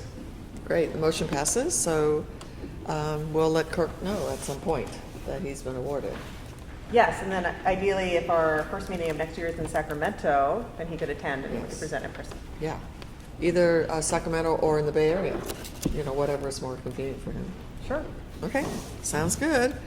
Moving right along, we're doing really well on this agenda. Yes, we are. Okay, so the next item is the executive officer's report. So Laura, take it away. Thank you. Let's see, this is agenda item J in the packet. I'm just going to go through the highlights, but feel free to interject if you have any questions. Okay. We have the various committees in here. The Professional Qualifications Committee will meet in January, I think toward the end of January, January 25th? 23rd. 23rd, thank you. Regulatory Enforcement Committee met in August, and then the Communications Committee met November 19th. We'll have an update later in the agenda on that item. Our budget update, as you may recall, the department's been transitioning to a new program called Fiscal as a way to get our budget information and numbers. It's still the transition is not completed. We don't have final numbers for fiscal year 2017-18 or anything more recent than that. So hopefully by the next meeting, that will be complete and we can have budget office staff present at the next board meeting that's in Sacramento and give a more comprehensive budget update. We continue to work on business modernization. We sat through a number of presentations from different vendors for a system. It looks like we will get into estimated completion of the project is November 1st, 2022. We are now at the point of looking at whether we will work as a cohort with a few other boards and bureaus within the department to ideally save costs. It is very expensive. It ranges from expensive to very expensive. So we're also working with the budget office to see what we can afford to do. And LAPC is in the same process that we are in. So we will be together, at least with LAPC, hopefully with some other programs to save costs. Let's see, our most recent newsletter came out in October. We finished the building official information guide, and it's online, and now we can update it more easily in the future. Then we have a status of all of our regulatory proposals. We also are going to take up one of those later on in the meeting. We need to make some changes. On page 4, we start with the social media statistics. We added LinkedIn this year. And then on page 5, we have the examination statistics, starting with the ARE. And then also there's a handout that Yes, which I'd like to discuss. that you also would like to discuss. So maybe now's the time for a question. So this is a good time. Okay, so on one page is 2018, on the second page is 2019. The back and front. Where's the handout? And it looks like, it's right here. It looks like the fail rates are not getting any better from last year. So what is going on, and does anybody have an explanation for that? It seems that the categories like practice management, it was in 2018, the fail rate was at 53.64. This year, 2019, at 55.79. The programming and analysis went down just a slight bit, less than 1%. And project development and documents, it's 51% 2018, 2019, it's 59%. Project planning and design, fail rate was 58, and fail rate now is 67%. So is this due to the new 5.0, or is it our universities not doing the job they're supposed to be doing when it comes to educating our students? Can I kind of extending Neil's questions and then we have a discussion? Can you speak up a little bit, because it's hard to hear. Can I, extending your questions, I have some similar thoughts, then we have a discussion Okay, together. perfect. Okay. So first of all, I want to thank staff to pull this material together. If you remember, we want to have comparative studies of other large states doing in terms of their performance. Thank you for that. It was a very good summary. And the same observation as Neilza about our state's performance this year and getting a little worse. And I did average out of all the subjects that our state's candidate did. And together, we only have 48% passing rate. In other words, in that mathematical formula, we did not pass anything that beyond 50% of any subject. So that's, and while national figure is 52 or 53%. So collectively, other states together was able to pass the subjects more than 50%. So we had mentioned, should we concern about it? Now we have this data, we will discuss more. And at the moment I have a very similar sentiment as Neilza. Looks like maybe this board do want to get more involved, at least to have a good understanding where the scenario resides, anything that within our influence should be considered. So. If I could add, I think the board, we talked about this a lot in detail at the June meeting and had planned to refer to the Professional Qualifications Committee to further review. So the committee was not able to meet prior to this board meeting, so they're going to meet in January. So I think these are questions that the committee is going to address, and maybe Pascal could comment on that, and also sort of dive into what we can identify as the causes. We can also look at comparison between California and states with like pathways to licensure, since we have more pathways than a majority of the states. That is going to impact our pass rates.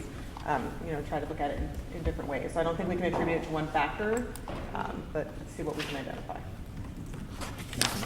I just wanted to add that it did come up at our meeting as well. Office of Professional Exam Services were there, and so they alluded to it also being contributed to the multiple pathways, but that they would give a future presentation just specifically on the pass rates.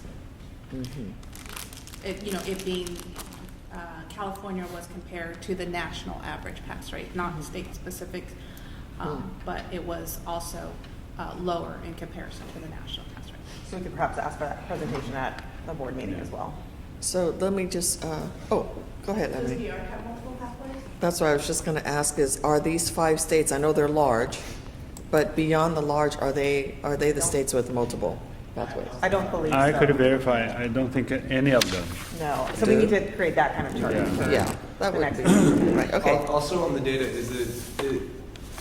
is the state of origin taken at the time that the test is taken based on the school that they've attended, or is it just the actual geographical location where the test is being taken? The former. Geographical location. Yeah. No. I mean, I'm sorry, the Geographical latter. Yeah. It's So it's where, not necessarily reflective of students that have graduated from the state of California, but just are physically taking the Correct. test in California. That's right. correct. Those who registered to take the test for California. Right. Because you can take it in other states. So California normally don't. when you take the test, they ask you what school that you've been to. So I'm wondering if there is a way that you can further parse the data to make sure that the pass-fail rate is reflective of students who have graduated from colleges in the state of California versus just geographically taking the test in California. Yeah, is that Yeah, possible? we have provided that data to the board for California-specific schools, if that's what you're asking. Right. Yeah, we can. But do in that. comparing to other states, the data is not completely accurate as being a representative of students of California, but just test takers in California. Correct. Correct. That is correct. Yeah. Right, this particular breakdown, that is correct, and we can bring back the information for the California schools, it's not a It may problem. not change, it would just be interesting to see it. One thing from discussions with, recent discussions with OPES on this is every EO report where the board sees that data, that's a different set of candidates than the prior one. So you're comparing, you have to realize that there are different students that are going to be taking it with different backgrounds, so those percentages will vary. That's one of the things that they definitely emphasized. Another thing they emphasized is we don't know their background until they become a candidate, and that's very important for the board, is because there's so much that can happen before they say, I want to go into architecture. They also don't necessarily, we've had individuals who come in through the path of experience, but then also are working on their degree afterwards. Think of a few just off the top of my head recently where they're indicating to us they're going to school. They're already a candidate, so they're going to school now is not necessarily going to be factored in because we don't know what school they're going to, but we know that they're going to a school. Interesting. Really interesting. Huh. So, did I hear that in the data we're going to try and identify or attempt to identify separation between architectural school graduates and architectural non-school graduates? We're going to look at comparison of California's pass rate to other states that have the similar pathways to licensure that we do, where we are more than just a NAB accredited degree, and more than just a degree. Okay. Yeah. Okay. Right, so it's more two piles. Just one pile, you went the states that have only accept accredited degrees for you to take a license, to take the ARE. But the group that's everybody else, all multiple pathways, that's the group we're going to compare to, right? Yes. Also, can the PQ committee, when they look at this, can they see 3 graphs, linear graphs as to what the passing rates were for the exams with regards to 3.0, 4.0, and 5.0? I don't know if that data is still available for us to get. Okay, or at least the current We'll data? see what we can get, yeah. Yeah, we'll see what we can get. Yeah, okay. ARE 4 and ARE 5, we have been comparing the past 4 or 5 years, I remember. So you No, have just probably 2 have years. read that. Just the past 2 years. Yeah. Because it's only been given, yeah. Right. 5 is only 2 years, yeah. That's because they were being delivered at the same Yeah. time. Right. But also the candidates' demographic information, not their race or gender, but rather how long ago they started the testing and when they just recently graduate, how difficult if we want that data. That's NCAI by the numbers. Yeah. Okay, so we can. How long until they complete the divisions, I think, is in NCAR by the numbers. I'm not sure So- beyond that. Yeah, I'm not sure. There's somewhere they probably, if they know how long it's taking, there's probably some information in there. I'll have to reach out to NCAR and see what information we can get and how long it'll take them to provide it. I see two or three aspects. One is our supply chain from schools who attend California school and taking exam here, and how they do. And others categories are the people who maybe from different schools, not necessarily California, but start taking exam here for short or long many years. So that's shade something as well. And then the third one, I don't know, is what is the requirement for out of state want to take California, take exam from California? That's a national exam, right? It can be from anywhere. Right. They have to take the California supplemental exam to get licensed in California. In California, They accept their yeah. scores from other, Okay, if they're so. taking it somewhere else. Yes. There's one aspect to this that maybe it's worth looking at because it could be what's the difference? And that is, so we have the largest number of architects in the nation. And regardless of what the passing rates are is the pipeline of architects being licensed replenishing the ranks of architects? We'll talk about it. Yeah, because if they are, then who cares what they're on the test? Right. Yeah, as long as we're keeping the pipeline. Keeping the numbers. Yeah, meeting the numbers. If staff remembers, at the PQC, we hope have that conversation. That is, relates the number of architects to some kind of indicators of the state. Economic growth, housing expansion, or employment increase, whatever it is, tie this into some kind of indicator of the state. I do have some information for you. In comparison to the population growth, which has been at roughly 6.7%, this information is from NCAR. The architect population has grown by twice that amount, at 13.4%. So, running the numbers, Is that across the country or here? That's Nationwide? nationwide. Oh, nationwide, no, Nationwide. we want to stay. There are 53 architects per 100,000 California residents. California has a population, according to the 2018 Census Bureau, census.gov, at 39.56 million. And so there are 53 architects for every 100,000. Put that in a little bit more perspective. That's one architect for every 2,000 citizens. And that's man, woman, child, it's just all lumped together. That's lots of architects. Okay. We licensed, over the last few years, we've been licensing in excess of 600 architects per year.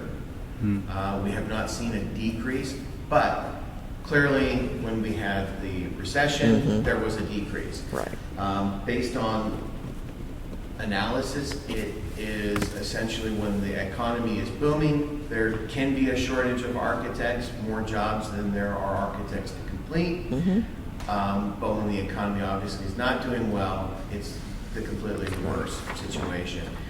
EDD projects that we'll need approximately 18,500 architects in the year 2026.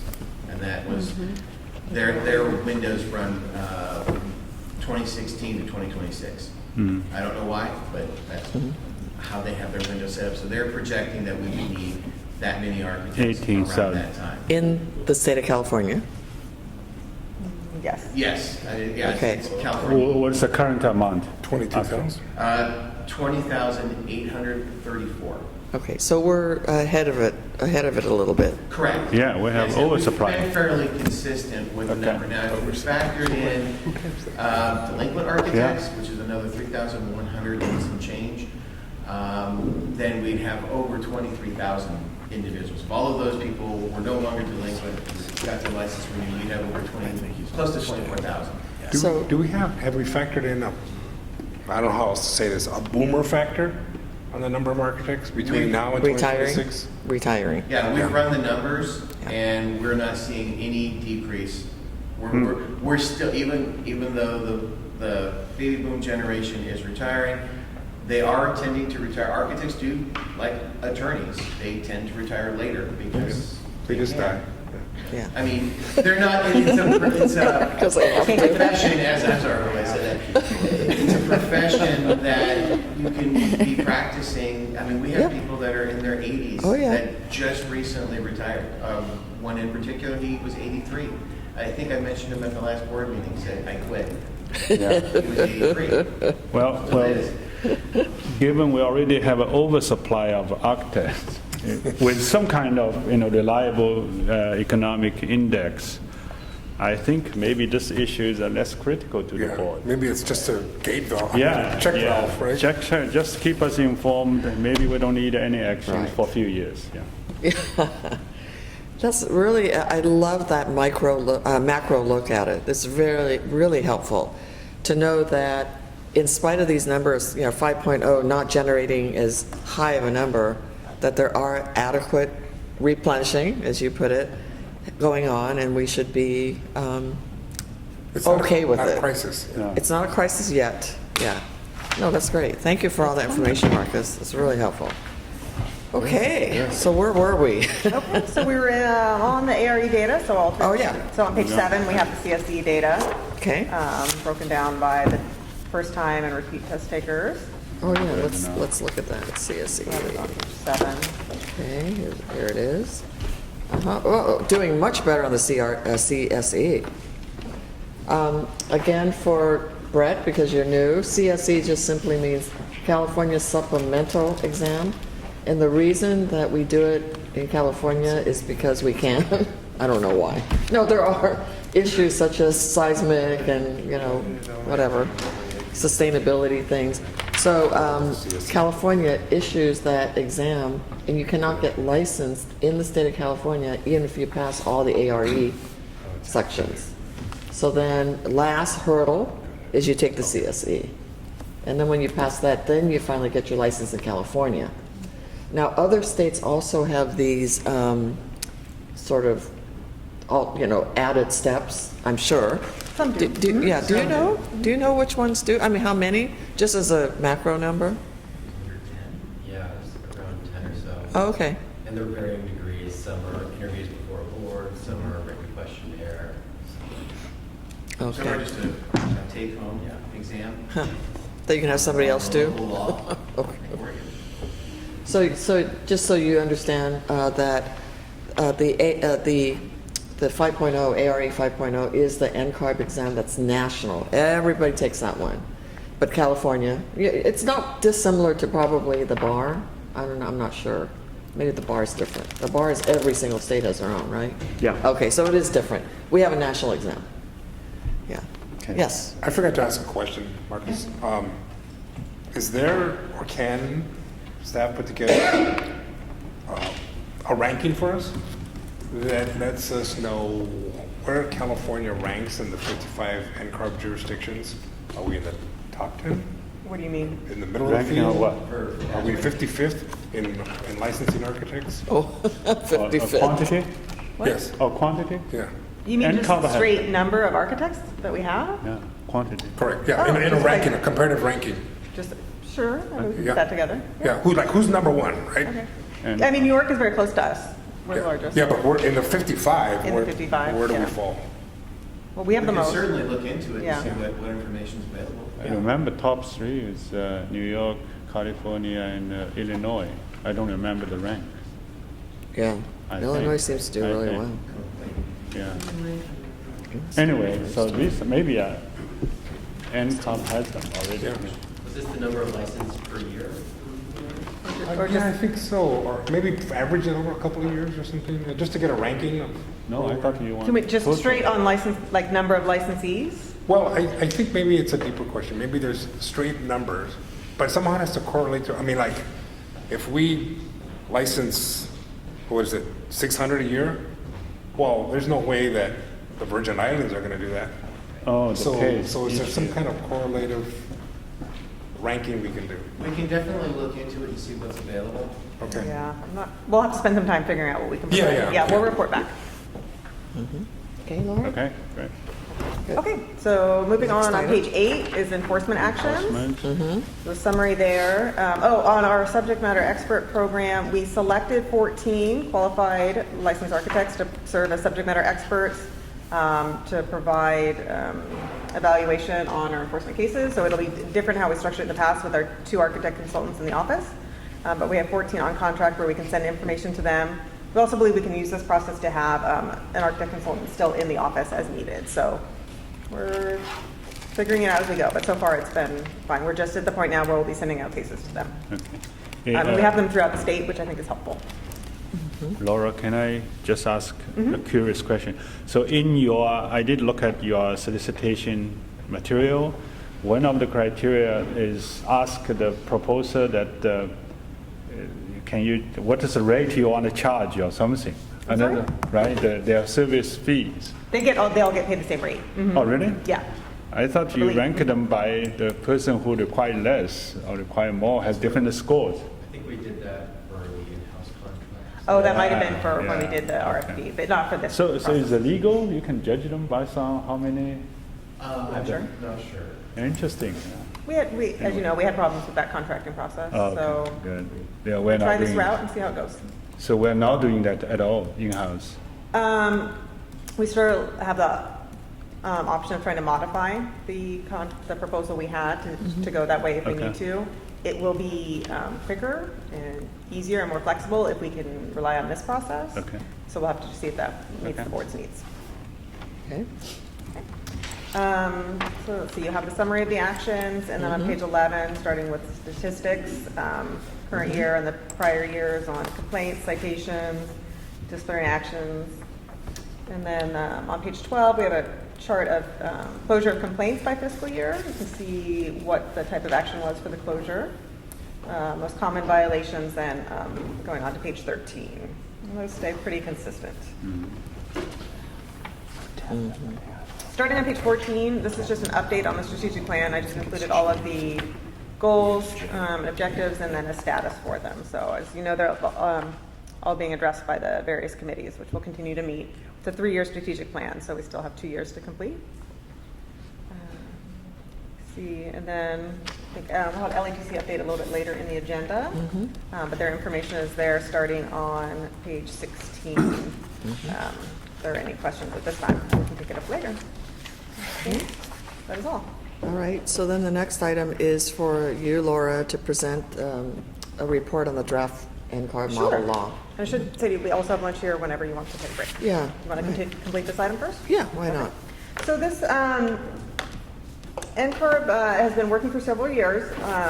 They have had a model law task force to update their current model law. They've undertaken a holistic review of the existing guidelines, their model law and regulations, to update it and make it easier to use. I am a member of the NCARB Member Board Executive Committee, and so we had a presentation from Dennis Ward, the chair of the task force, at a meeting in October.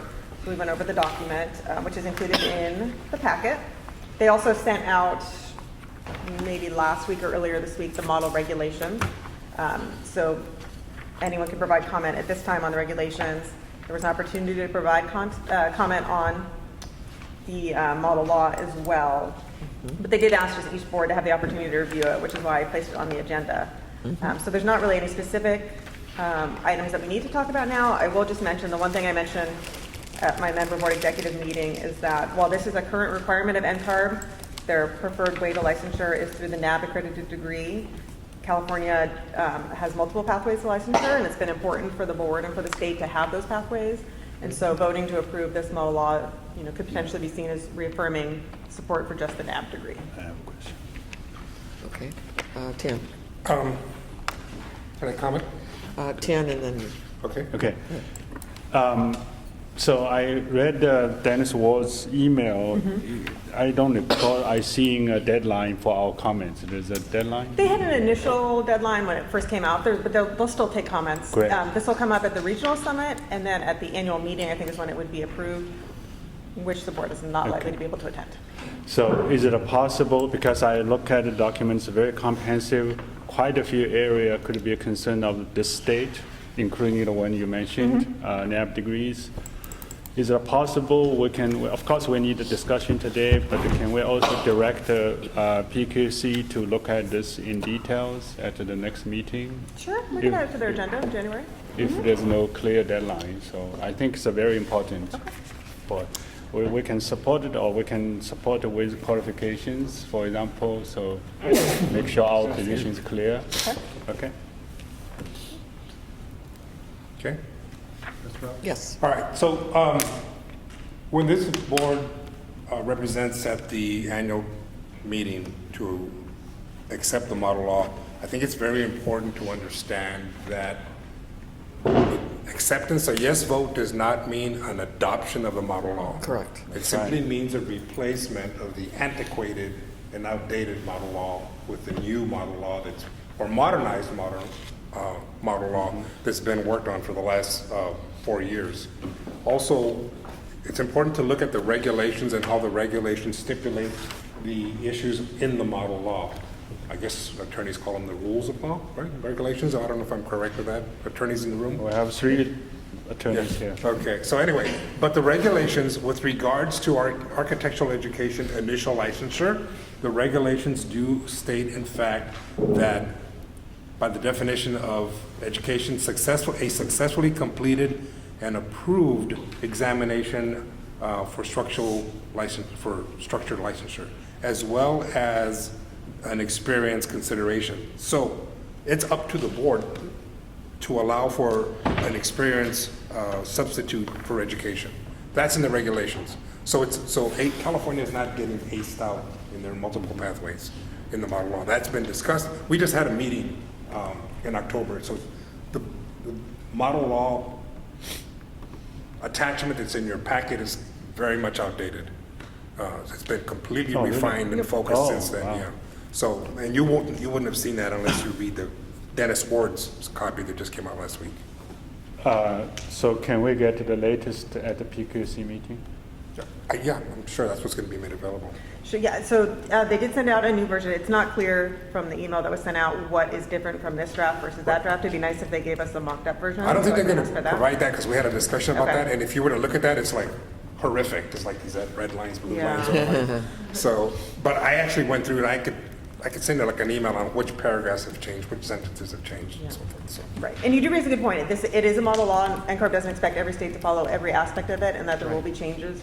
It's just, a question for the board to consider is that a fundamental difference between what California does and what the model law suggests as a pathway to license. And I wanted to point out that those issues that ordinarily would concern Californians aren't there anymore. Yes. A question, does anyone know when California passed its first Practice Act? Was it based on a national model law, or we just created out of full cloth, or what?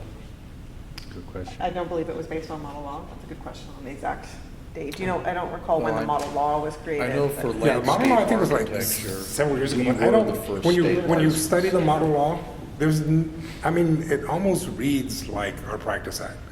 So, and that goes with same for all of the other jurisdictions. So there must have been some derivative of model law somewhere. I don't know where it is or how far back it goes, but it's not that far off. I don't know the previous one, but this model law is much broader talks about how the board members, be selected or behave and all that. Right. So I think it's important for us look at it. Oh, yeah, it's important, but then again, but most importantly, remember that it's a model Exactly. law. Model. It's not a vote to adopt it, it's Yeah. just to approve base, a a modernized model law. And if I understand Pascal's comment, what we have is not actually the current draft. That is correct. Okay. It was emailed though, but just not in this board packet, right? Or do we not Right, even they, have the it in NCARB sent it out separately after the packet was created. Oh, so the yes. Dennis's email has the It is in the latest. Has the email. latest, okay. yeah. Dennis's is the latest. Oh, version. okay. No, it's the latest version until February when we meet again and finalize everything. Okay, then will be after our PQC. Yeah, because we have homework assignments even. Okay, then we can review it again if. There you go. If we. Okay. So other than this discussion, what do we have to do? Do we have to, nothing? We don't have anything else. Not It's just an update. Yeah. Right, okay, great. I think this might be a good time to take a break for lunch, and then let's meet again at 12:15. Okay, it's 11:40 right now. You want that much time? Do we need that much time? 12. 12. Okay, All right. so everybody go grab their lunch.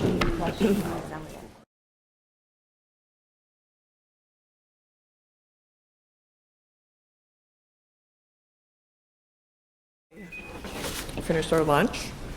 We're going to start with item L, and Laura is going to present on possible actions on legislation. Okay, bear with me as I move my envelopes. Okay. All right, so this is, let's start with L1, AB 476. Most of these are just for an update only, as we've talked about them at prior meetings.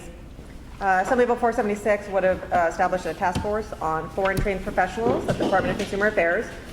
The governor vetoed this bill, so no further action. Good.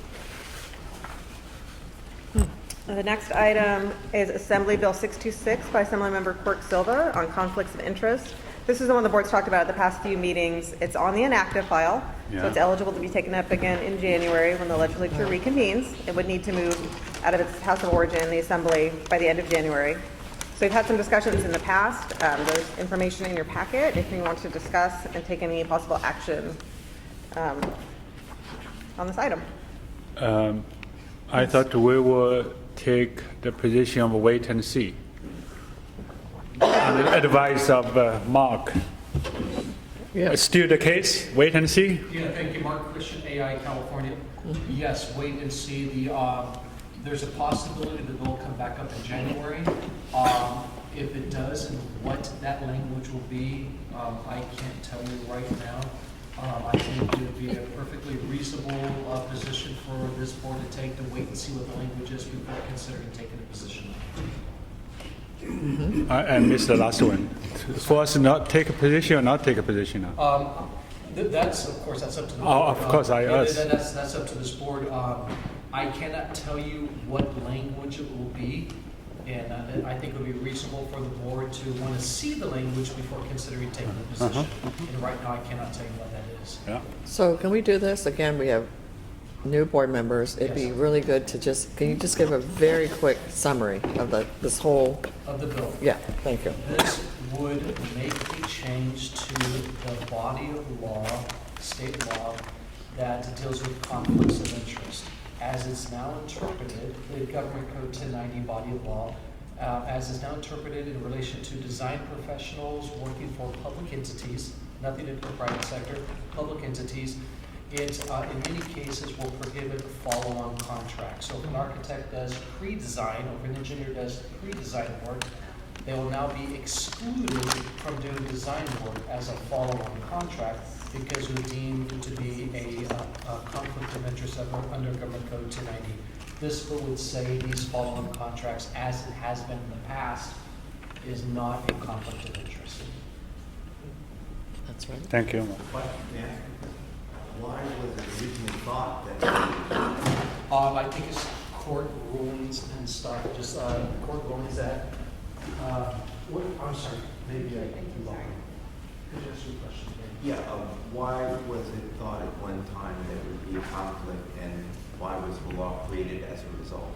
I think the interpretation right now as a result of court rulings, or the 1090 court rulings, is that it's the role of government to not only stop conflicts, but the appearance of a conflict.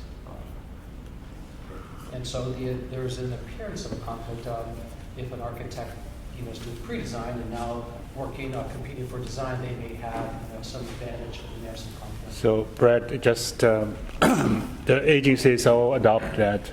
The main reason was based on the public contracts law that all public works should be competitively bid. So if you provided the earlier service, you certainly have more knowledge and you will be more favorable in terms of getting a higher score to get into a contract. And if AB 626 is ultimately successful, it is certainly the intent to preserve local control. That if this is deemed, if this changes the 1090 body of law, saying these federal contracts is not a conflict, it's not a mandate on any local entity to require them to open it up for folks who've already worked on it. It'll still be local control. Thank you. Yeah. Yeah, there stands to be, I think, two schools of thought on it. And the architects generally have been supporting the continuation of the ability to freely propose on a subsequent phase of their work. But there's another school of thought that says if you've done the work previously in the previous phase, you will have an undue advantage. So, and I know generally speaking that I understand the construction trades are against having continuation, and the architects are for the continuation. So, and if I may real quickly, the trades, the subcontractor groups are opposed to this continuation if the continuation is construction management. right. They don't care otherwise. But if an engineer is the engineer of record, and now they are the CM of the project they design, that's where the opposition from the subcontractors is. Yeah. And it's easily fixable if there's a will to fix it. Right. Oh, to me, that seems like an easy fix. We Yeah. had no problem with that. Okay. AI California would have been fine with that. Great. Thank you. Okay. Okay, Keep so no going. action? Thank you. No action. Thank you, Mark. The next item is Senate Bill 601 by Senator Morrell. This authorizes boards within the Department of Consumer Affairs to waive the license, the renewal fee for people displaced by a declared state of emergency. Reduce or waive any fees required for licensure, renewal, or reactivation of a license. So this would require regulations for boards to adopt, but the governor did sign this legislation. Okay. And then the last one is SB 608 by Senator Glazer. This was the board's sunset extension, so it extended the sunset for the board and Landscape Architects Technical Committee and made the changes we've talked about at prior meetings, including requiring new applicants to fingerprint starting in the near future. And we'll implement that at the point. We'll ask applicants to fingerprint when they apply for the CSE. Mm-hmm. And then we will also need to adopt regulations to further define the existing continuing education requirement. Mm-hmm. Are there any questions? I don't know. I forgot. Did I ask a question last meeting? Will this affect our board and that fingerprint become required for Only for new board? applicants. It will. It will for new applicants only, but not upon renewal. Okay. No, she's talking about license. For architects board. Yeah. Yeah. Yeah. It was started And from LATC. LATC. Boards, too. Not just license. No, the licensee. The applicants Not for an board architect's license. Yeah, okay, I thought you meant the board members. No, no. Okay. You guys are okay with your licenses? We're good, You're we're applying good. For a new one. Okay. Or if it's changed. I think we did talk at the last meeting about whether it would be required upon renewal at some point, and that may come up in our next sunset review. Okay. But not at this point. Okay. And this next sunset review is about 3 years from now? Yes. Okay. And just to clarify for those who are new on the board, currently when people apply for the state architect's license, they don't have to provide fingerprints, right? So we don't have record if they have any previous record. Right. Applicants currently have to disclose under penalty of perjury whether they have any prior convictions, but a lot of the boards within the Department of Consumer Affairs fingerprint applicants upon licensure to get that criminal history information. So now the board and LHC will be added to that list. Mm-hmm. Okay, so next item is, oh, yes. Okay, Marcus is going to present on next item, which is N. Oh, we skipped M, I'm sorry. Oh, we skipped M? It's kind of a continuation of what we were just talking about. Oh, It's sorry a new about that. legislative proposal. Yeah, fingerprinting. Yeah. Okay. So in SB 608, we added implementation language for the board to implement the fingerprint requirement and add the specific language, so we didn't need to adopt regulations to further define it, but neglected to add that same language for landscape architects. So in order to not have landscape architects adopt regulations and to implement it faster, we'd like to sponsor legislation to include the language in the Landscape Architects Practice Act. So that is in your packet. Okay. It's the attachment. There's one technical change I need to strike in the first part under subdivision A. I have one extra section number that doesn't need to be included. So it'd be striking 5677. But otherwise, the language would model what is in the Architects Practice Act. Okay, and do we need to take action on it? We do. We do need a motion and a second and So approval. moved. I second. Okay, thank you. Moved and seconded. Nielsen? Yeah. Nilsa, can you take us? Sure. Denise Campos, Yes. Tam Phang, Yes. Brett Gladstone, Glad, yes. Pascual Gutierrez, Yes. Sylvia Kwan, Yes. Ebony Lewis, Robert Pierman, Melissa Serrano, aye. Sony Ward. Okay. Motion passes. So now we can go to item Now we're N. Marcus. Yeah. Can I Yeah, sure. take a second to acknowledge someone who's here from the public? Okay. Al Rios is the Dean of Workforce Development and Continuing Education at East LA College, and he's also a council member in the city of Southgate. Oh. Thanks for joining us. Thank you for Thank you. coming. Yeah. Yes, Pascal. So we went past L4, correct? Yeah. That is correct. Okay, so I wanted to make a statement and I didn't about L4. Okay, go ahead. And that was with regards to item 3, requires the board to adopt regulations to establish qualifications for continuing education courses. I just wanted to make the statement that when the board works on that initiative, that they take into consideration community colleges and School of Architecture to be engaged as an opportunity to offer classroom and online continuing education. Okay, thank you. So is that something that's going to be added to our comments or? It's staff's working on this on this right now. We'll have to bring regulations to the board for approval so we'll take that into consideration as we develop it, and it'll most likely be on the February board agenda. Okay, I think. great. Okay, now. I'm sorry. No Another problem. sub-comment. Yeah. So the exemption from architects on the written contract requirements, I think there should be a little clarification that doesn't exempt architects from written contracts. It only exempts them from the written contract criteria that's established. Is that correct? You mean, are you talking about the public agency Yes. exemption? So that exempts them from these specific written contract requirements in 5536.22 when they're contracting with the public agency, if the public agency has their own written contract. And their own written contract. Yes. So they still have to do the written They still contract? have to do one, it's just they don't have to do both. Okay, yeah, because it gets confusing particularly in the pre-K-12 arena. Yeah, so. That's what we- I think that the feedback we clarification got. should be provided for architects. Okay, we'll add that in our outreach. And if this thing could be a part of the annual brief, so that practice can read it, that'd be awesome. Good idea. Yeah. Thank you. That would be great. So now we're moving on to item N, which is Marcus is going to take us through a discussion on a couple of things, starting with the retired license fee.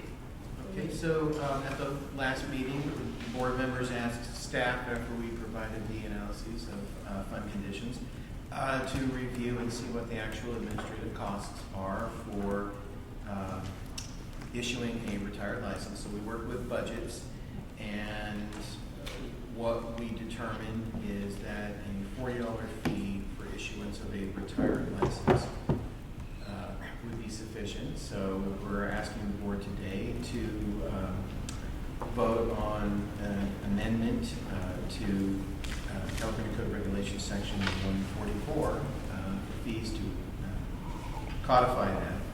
Okay. So, Want to give some history? yeah, so let me give you a little history, new member. Oh, I'm sorry, Ebony, go ahead. Oh, you can give the history and then Yeah.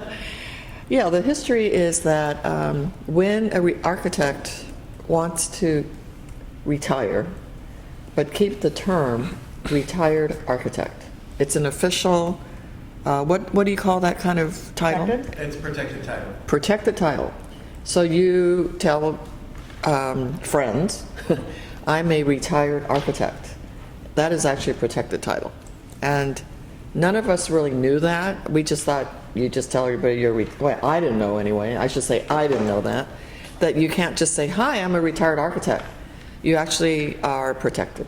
So I guess if you're not protected, then you just say, I used to be an architect or whatever. But anyway, so hi, I'm a retired architect. And this is especially interesting probably for Sunny, because you probably didn't know that either, that you had to actually pay a one-time fee of $300, and you will then get the title retired architect. Okay? I know, we laugh too. But because our understanding is that, first of all, it's a one-time charge. I thought it was an annual charge, so that was another mistake upon my part. So I kind of came to sort of realize, okay, if it's a protected title and it costs money to process and so forth, that a one-time charge is probably acceptable. But then we did ask staff to research what does it really take in terms of time and money.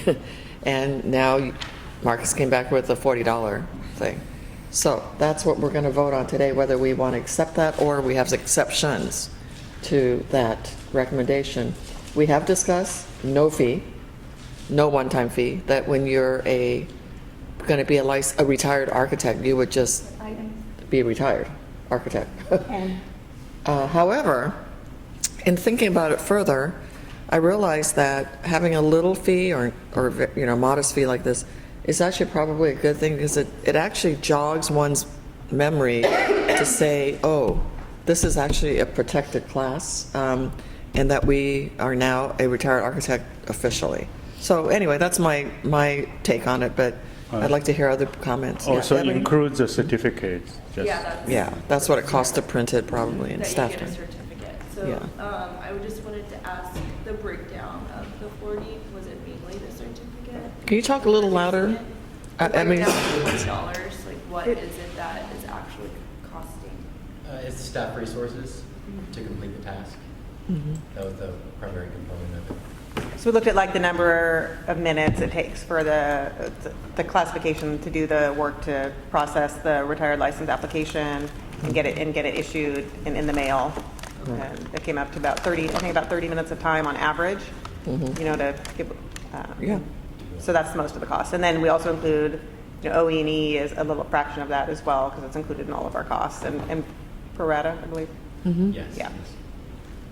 Yes. Ebony, you got it? Okay, yes. Has nothing to do with what we're going to vote on, except that in this conversation, I would ask that the board maybe in the future consider, rather than the title retired architect, consider that title, which is the comparable in model law, which is architect emeritus, which is I just think a bit more distinguished than retired architect. So The retired architect is in statute. yeah, I mean it's a future thing. Yeah, but just kind of put it out there. Any other thoughts? Where was the previous fee at? Because I see it's not a strike fee, you just added the $40 one.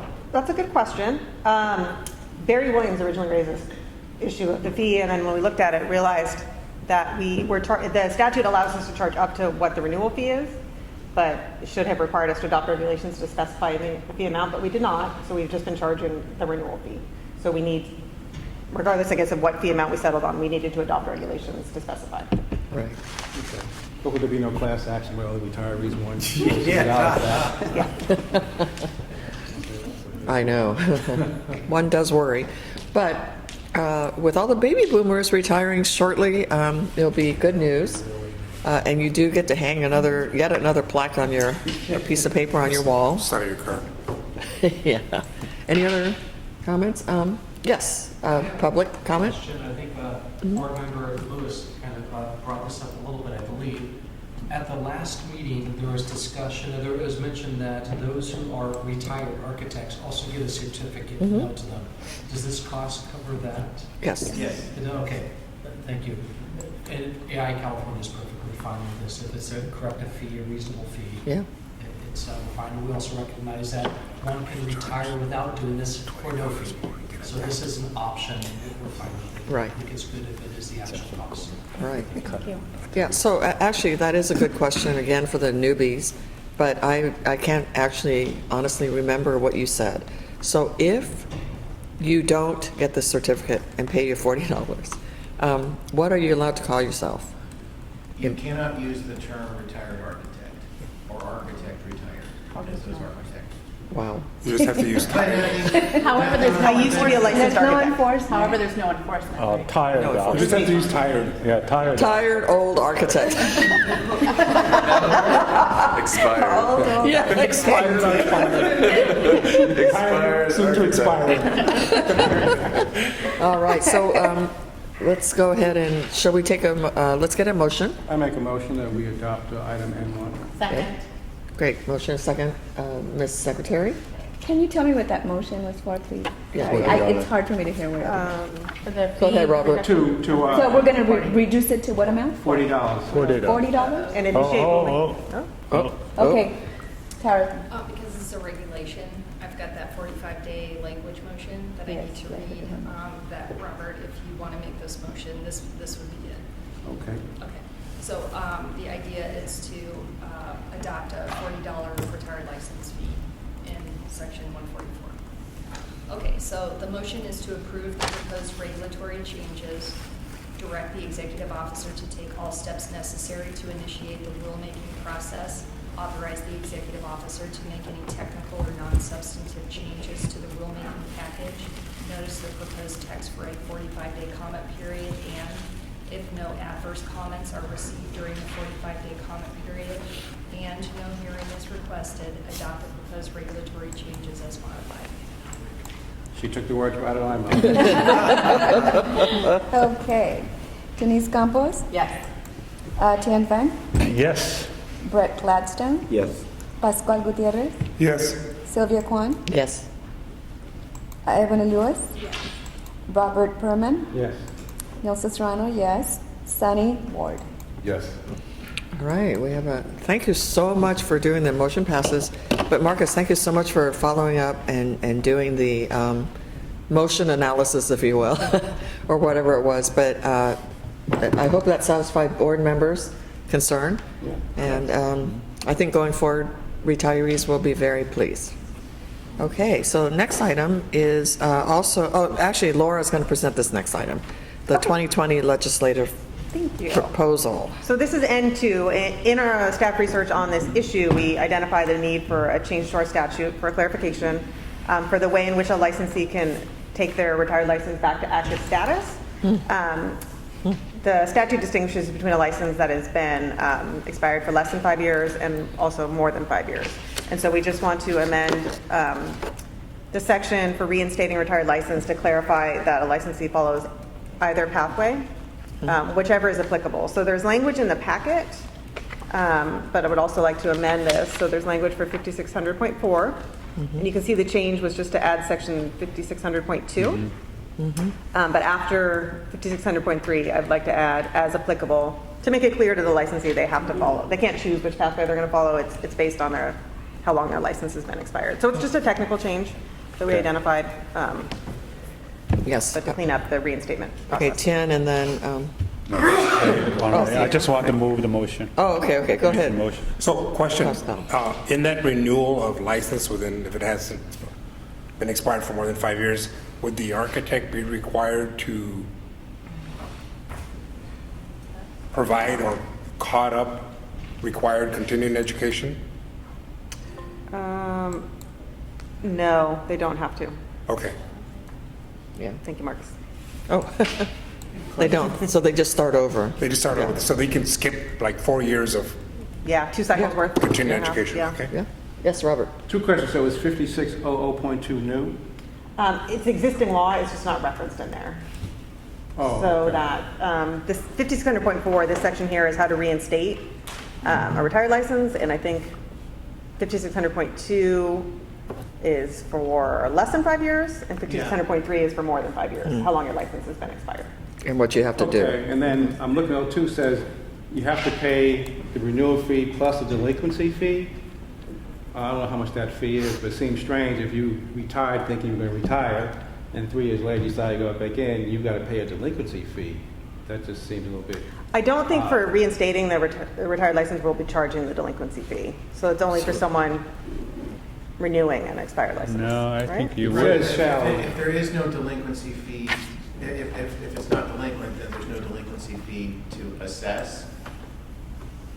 But if you retired, I thought the question was, this came to the situation of retiring for less than 5 years. and No, no, no. back This in is- the norm. That's not So- true. This is not necessary for retiring occupants. So this is for any license that's expired. Yeah. It's not delinquent. But with the section we're modifying, it says in order for the holder of a retired license, so that's what we're talking about. Yeah, so if they've been expired for less than 5 years, they need to follow this procedure in 5600.2. Well, And point then- 4 isn't here. Does point 4 also say they pay a delinquency fee in some way? No, so I can explain to the members. So the way 5600.4 read was that regardless of whether you retired your license for 1 day or 1 year or 3 years, you had to complete 5600.3's requirements in order to return the license to active status, which requires ultimately that you would have to take the California Supplemental Examination. Eek. So Eek. it was treating a retired license as if it was an expired non-renewable license, Right. regardless of the length of time it had been retired. And Right. somebody might say, I want to retire today, a year from now say, I'm bored to tears, I want to get my license back, and we would have to follow what 5600.3 says, which would ultimately require them, and I believe it's under section 124.7 of Code Regulations, to complete the CSE in order to get that license. And then they would be given a new license at that, as opposed to just reinstating their original license.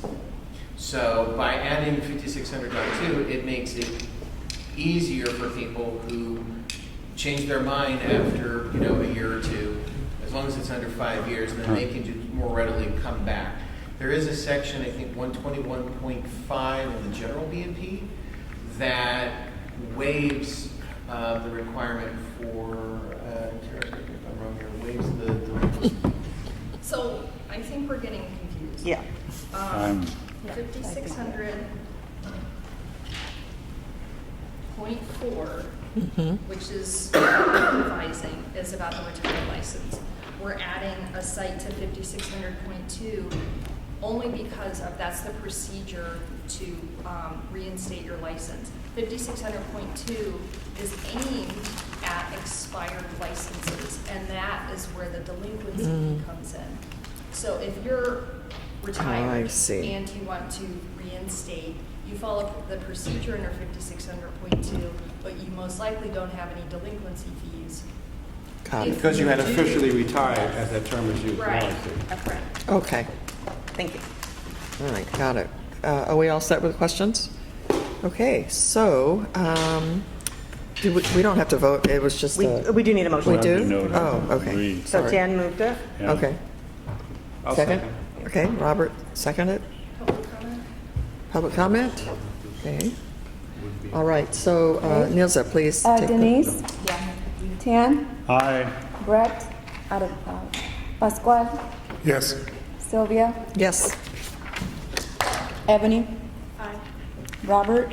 Aye. Nilsa? Aye. Sunny? Yes. Okay, motion passes. Motion passes. Thank you. Thank you. I have a quick question for item N1. When does the new fee become effective? Oh, 45 days, right?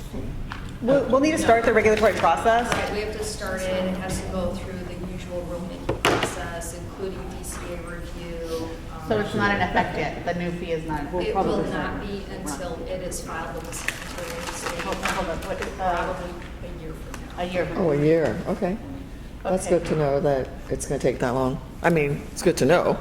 It's not good that it's going to take that long. It's not ideal. Right. Wow, okay. So tell people not to retire for another year when they call you, okay? That's one way to save money. Okay, so Denise, you're going to take the next item, which is item O, to talk about the Communications Committee. So this year, the Communications Committee met twice, once in May and once in November last month. We've had really interesting conversations about who our stakeholders are, and the committee is really led by the direction that the Architects Board gave from our last December's strategic planning session. So sometimes we need some clarification as we have conversations about who are the stakeholders, who's the audience we're trying to reach. Because I think there's multiple stakeholders. It's like those who are studying to become architects, those who are already architects, and also the consumer, and who is the consumer. Some of the conversations we've had are about, and something I've really pushed for is better use of social media. And so the staff from the Architects Board, with the support of DCA Public Information Officer, she's a new former reporter, has come up with a really great communications plan that, as some of you may have noticed if you're following the social media channels, has more engaging social media activity, more followers, and also the newsletter. A conversation we often had is like more is less, so having a more frequent newsletter emailed out but with less content, so it's easier to digest. And then the other thing I've requested is that we work on earned media, particularly following natural disasters, where there may be a need for someone to hire an architect or know what kind of resources are out there. So the DCA staff did an online report like on a YouTube channel through DCA, where they interview folks who've been affected after the Paradise fires and how they may or may not have worked with architects.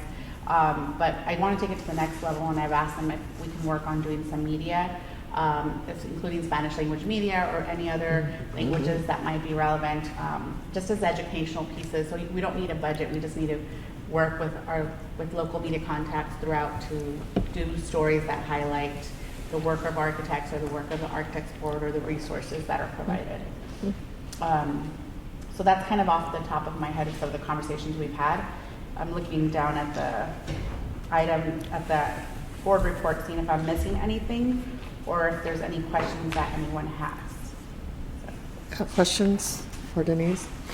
Did you already mention the YouTube channel? Did you mention that? You did. So I mentioned that, and that's through DCA, where they create the original content and post it. And then I just have something else. They're going to be updating, the staff is going to be updating one of our publications that has not been updated in a really long time. Which one is it, Laura? It's the Consumer Guide. The Consumer Guide. Oh, yeah. We thought it would be a good opportunity to update that. So I asked the committee members to all kind of take a look at it, and if they want to send some suggestions. And that hasn't been updated in like 10 years? Probably more. So that's something that's going to be updated. So would that be an online publication now, or would it be both? I would think both. Yeah. Because there really is a push to put everything online. Yeah. But that was one I think that AIA had said that they hand out after natural disasters. So it'd be good to have a printed stock as well. Because we've often talked about like how we don't have the bandwidth for outreach, but AIA, there was a representative there who said that they bring our pamphlets out to their events and also the contractors board, Right. so that information can get out there. No, that sounds great. So it sounds like we're really taking off on social media, finally. Question? Yes. Under new legislation, paragraph Senate Bill 721, is the last word of that paragraph correct? So you're looking at the draft practice brief, right, in the packet? Which Is that what you're talking about? After the agenda? Yeah, we're talking about laws and regulations, right? No. Oh, we're talking about the I communication reserve my committee. question for the next Okay. item of business. Well, now, next item is LATC. Well, it sort of continues in the communications. Do you want to ask about this thing? Oh, I see. And then this is, This is the practice brief draft? Oh, okay, yeah. Okay. Can I add a remark? I think Yes. it's wonderful for the communication committee to volunteer to review and updates the consumer, Absolutely. what is the book's name? Consumer guide. Guide, yes, thank you. Guide to Great. consumer, yeah. No, that's great. Okay. One of the questions we've had, so there's a couple, so Ebony and I are both on the communications committee, and then you have other folks who have been appointed, Right. who are not on this board. Most of them are architects. And so one of the tasks that our strategic plan came up with was to educate, this is through communications, educate licensees and the public on penalties for violations of the Architects Practice Act. So can we just have a really brief conversation of what it is that you want us to communicate that is not being communicated already? And who requested that? That came from our strategic plan from December of last year. Oh, I the other see. one was issue annual practice brief update. And this was super technical to us, so it's like, let us, how are we trying to get this information out there? Issue annual practice brief update on licensee misconduct to increase public and professional awareness. And that's the document that follows the communications agenda. It's just a draft of a practice brief. We don't have a lot. So this is, the content isn't necessarily new because I created the draft a while ago, so it's dated, but this is the format we looked at and I presented to the committee. But Denise indicated they wanted some more feedback from what the board would like. Okay, so this Because is, who are we trying to reach, and then we can figure out how to reach them. right. Is this where you want to comment, Pascal? Paragraph laws and or new legislation? No. So this one's in here really just to get an idea if this is the format you're looking about. So it's not so much about the specific wording, So because this- it'll be updated. Okay, so when it gets updated, is that last word correct? Well, that would be gone, 721, because it's old. Is that what you're talking about? Under SB 721? It says or a building official as defend. Oh, yeah, it's defined. Yeah. Oh, okay. Pascal always finds those. He's really Stuff good I at stay that. awake. Of course he does.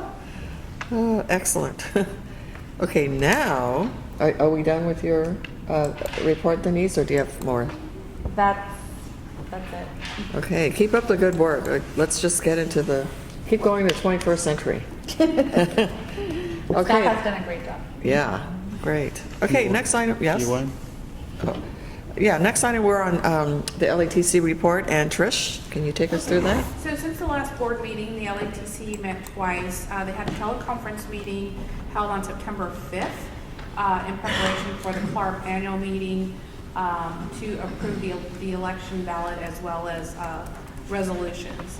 And then we met again on November 8th.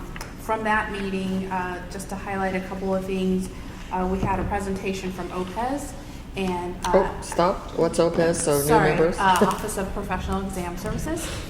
And they did an overview of the occupational analysis process, and also included in the packet was the interagency contract to commence the work for the occupational analysis, which was approved by the committee. And then can you explain what CLARP is, please? CLARB is the Council of Landscape Architectural Registration Boards. It's like NCARB? Yes, Okay. NCARB. Which It's like we NCARB, are- which is our thing, and then now this is. Correct. So is that national or California? It's a national okay. association, which Okay. we are part of, and they administer the national exam. Perfect, for us, thank the- you. The layer. Thank you. Lots of acronyms. Thank you. So all these acronyms are Yes. starting to make sense, I hope, to our new members, okay? Can I point something out? Yes. So CLARB's model law was actually in the early stages of the modernization of the architects, or NCARB's model law was sort of the basis of reference because it was so relevant and updated and I see. Oh, you know, that's on top great. of it, basically. Well, go CLARB.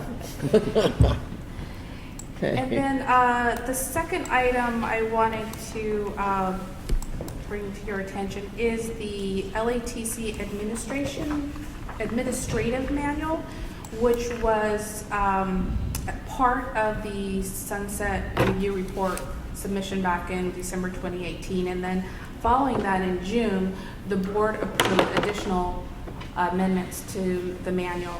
So that was brought back to the LATC for an opportunity to review, and they approved the language and also added on page 2 language explaining that members are appointed to 4-year terms and no member shall serve for more than 2 consecutive terms. So we have included the draft manual and requesting the board approval.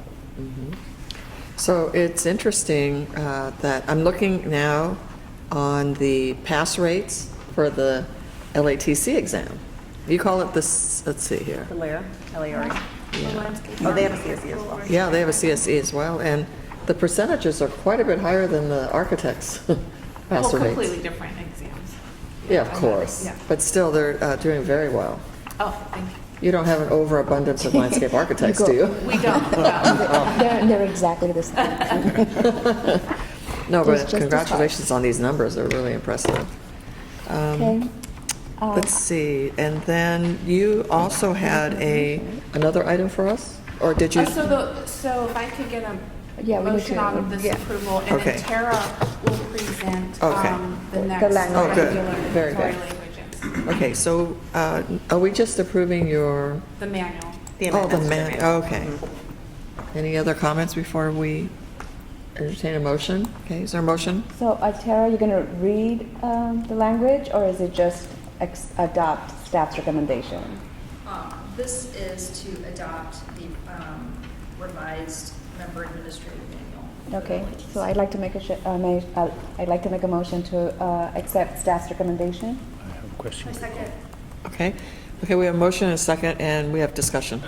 Yeah, discussion. So Trish and John, what is the process? The LATC will vote to adopt it first, then this board votes to take action? Or you don't do anything and this board to adopt?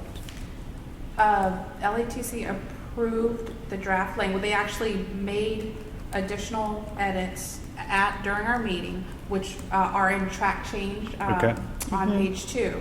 And we're asking the board, the rest of the manual was mirrored after the board's manual, with the exception of that edit and a couple of non-technical edits. So we're just asking now for the board.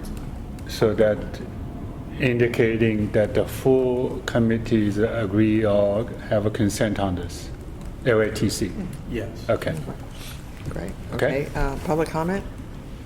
Okay, hearing none. Okay. Call the motion? Denise? Yes. Tian? Did you say Oh, yes? who had a question? Oh, Sunny. Have you guys reviewed this before today? No. I mean, except for having been sent to us, yes. But we haven't talked about it in. Board, this is Right. the first board discussion. Correct. Do you have any It's comments? based on our manual, right, which we have. They revised, the board reviewed the whole manual last year and revised it quite a bit, and so Yeah. this is just a small change to that. So they discussed it last year, kind of And are the changes made based on the discussion from last year? No, this was a discussion at the LATC meeting because the LATC manual modeled the board's manual, but LATC statute is a little bit different on how their appointments work, so that's the only change we're making. Right. I just need some advice on how to vote on something like this that I haven't been involved in. Oh, You can abstain. Abstain. I abstained a few Abstain times. if you want to, but I do believe that you have all of the material before you if you feel comfortable with it. Okay. Yeah, because this was basically abstains fine. Yeah, either way. I do Okay, too.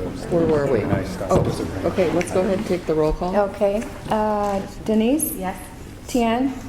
Yes. Brett? Yes. Pascual? Yes. Sylvia? Yes. Ebony? Robert? Yes. Nosa? Aye. Stein? Abstain. That's fine. Okay, Thank you. motion passes. Thank you. Agenda item P3 and Q, I'm wondering if there's any possibility of taking this up after closed session. I'm waiting on some information. Oh, okay. Like Okay. just waiting that extra hour Oh, or so yeah. might benefit. Absolutely fine. Totally, So, yeah.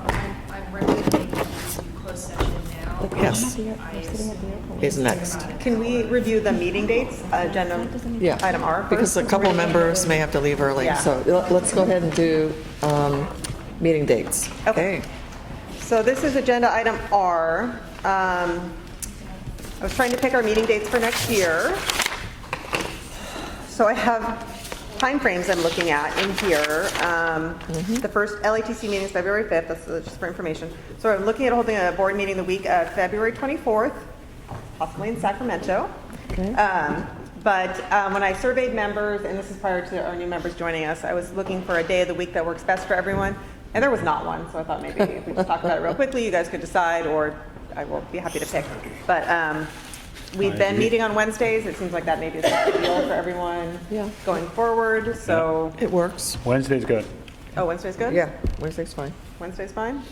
Yes? Okay. That's So it. did you say So, 26? in the past, I Oh. had requested that we not meet on Thursdays. Right. Because Thursdays are really busy days. My city commission meets on Wednesdays now. Oh, no. But I'm sure we can figure out that it's not the same, like third Wednesday of the week or whatever it is. Exactly. Let's make it maybe the second or something so that we You're always. the third Wednesday. So Yeah, so avoid the third Wednesday. So we meet the second and fourth. So, Oh. so So first make and it- third are okay. Yeah, you need first and third Wednesday. Yeah, first and third, okay. Thank you, I appreciate it. Friday. Okay, so I will adjust and then send out dates to all the members after this meeting. Perfect. Are there any locations members would like to talk about? Oh, Long yes. Beach. Sorry, We've we met Long tried. Beach before. What? Any time anyone ever talk about maybe make it a Friday? No. No. I'm fine with Friday, but I propose Friday, but it, Friday has least impact to be Anyone very else honest on on Friday? business. Fridays are Yeah. okay. Fine with me. The only problem that I can see Yeah. about Fridays is that there are, well, I guess we can avoid those holiday Friday, Oh, the yes. Monday thing and. yeah, the 3-day weekends. Yeah, the 3-day weekend, holidays and all that. If we can avoid Coming that, to board meeting is a vacation. Think positive. it's a vacation, all right. And how about new members? Any problem with Friday? No. Okay,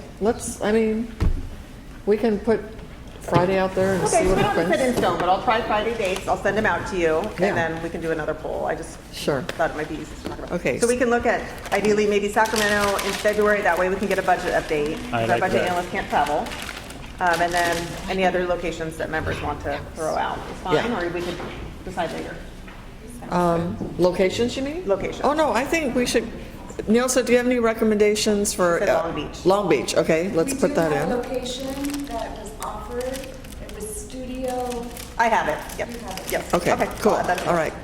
Thank you, everyone. All right. Have a wonderful day. Thank Say you. hi to Joe. I will say hi to Joe. Say we love him. Okay.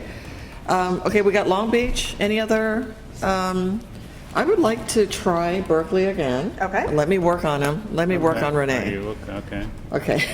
Okay. Because we haven't gone there in a while. Any other? Now remember, when you suggest a place, let's try to make sure that there's some kind of an architectural education program somewhere nearby.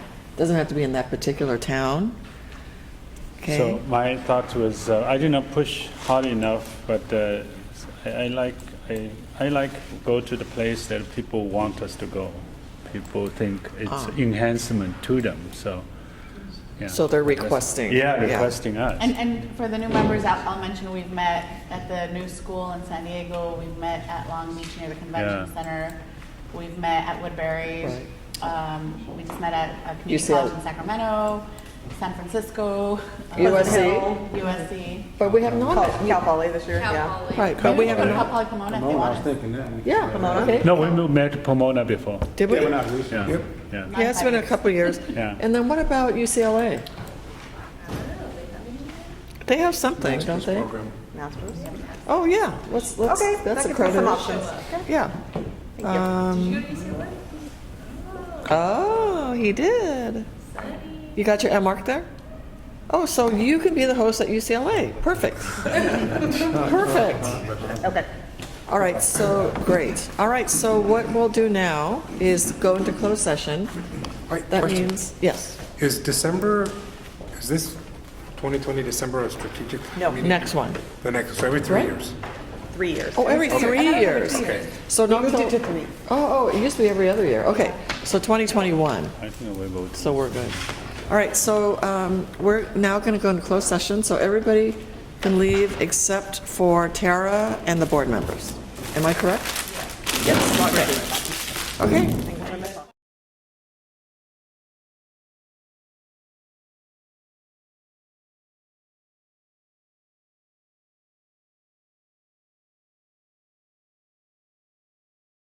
Are in the process of enacting regulations to respond to legislation last year which revised each board's criteria for consideration of a crime and when it's substantially related to the practice. Included in that is formal discipline for professional misconduct, and also revisions to the criteria a board uses when considering rehabilitation of the applicant who's been denied a license or a licensee who's been put on probation. Or if they're going through formal discipline, you guys would look at several criteria to determine whether or not discipline is necessary. So of the 40 different packages, one of them has made their way to the Office of Administrative Law. It's my other client, veterinary medicine. OAL has requested some text changes. We're working closely with OAL to figure out what information is necessary to be provided in the rulemaking documents to satisfy their concerns, and what modifications to the rulemaking text is necessary. So far, we've worked out several revisions to the text that OAL has described as non-substantive, which you typically do not have to re-review. And we still have a couple items that we're still collaborating with them on to determine if additional changes are necessary and whether or not those will be non-substantive also. So LATC, this is item P3, LATC has already done the 45-day public comment notice on their package. They are now ready to submit their final phase rulemaking file for DCA and agency approval. In that package, once we figure out exactly the language that we need to satisfy OAL's concerns and any additional documents that may be necessary, we will probably have to do a 15-day public notice of those additional documents and then submit the final package for approval and then to the Office of Administrative Law for enactment. On the other hand, agenda item Q, Architects Board, although that was also submitted to DCA for initial analysis review back in March at the same time as LATC. For whatever reason, Architects Board kind of lagged a bit. So it's ready for its 45-day public comment period.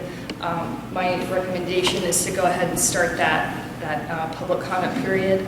And if additional changes to the text or rulemaking file is necessary, we will follow the same process as LATC and potentially do a 15-day public review and then submit the final rulemaking package for DCA review and hopefully OAL approval. So right now, I'm not recommending any changes to the text. We're crossing our fingers that all of the changes that OAL may require will be non-substantive. If they are not, we will need to bring the text back to you guys for review, potentially at a teleconference meeting, because both of these packages have to be filed with the Secretary of State, ready for enactment by July 1, 2020. So we're running out of time. And with 40 of these packages and the significant review that is required of each of these, you know, we're all working as hard as we can. So that's where we're at. It's just an update. So we're moving along, and hopefully you won't have to see this again, but you may. And if we have to call this teleconference, just know that it's necessary. We've got to get it done. That's all I have. If you have any questions about those packages. So no possible action today? Correct. Okay. I did want to tell you that you have a new regulations unit counsel assigned to you. I work with Ryan Greenlaw. He is over here at the table. We are both in the legal affairs division. So I'm still your legal counsel, but Ryan is now going to be handling your regulations packages. Okay. So he will appear at your meetings to help you tinker and work out regulations and amendments there too. He will also be reviewing and helping to prepare all of your rulemaking documents for new packages. So I'm still working on all of the stuff that I started, and he is reviewing those. He, in fact, has already reviewed your 2138 package and did an excellent job for the board. So we're very excited that Ryan is now on the team. Welcome, Ryan. Welcome. Nice to meet you. That's all I have. Okay, so we've already done the future dates, so I think, are there any other comments or whatever from the board? Okay, so I would like to close the meeting. Meeting's done. But before and after I do that, I'd like to hand the official gavel to my successor. Give me next one, right? Okay. For your leadership. Oh, it's been a pleasure. I really have enjoyed it. I've learned a lot. And thank you, Laura, for keeping me on my toes. Thank you Yeah, for putting up with me. She and I were both new to our jobs, so we figured it out.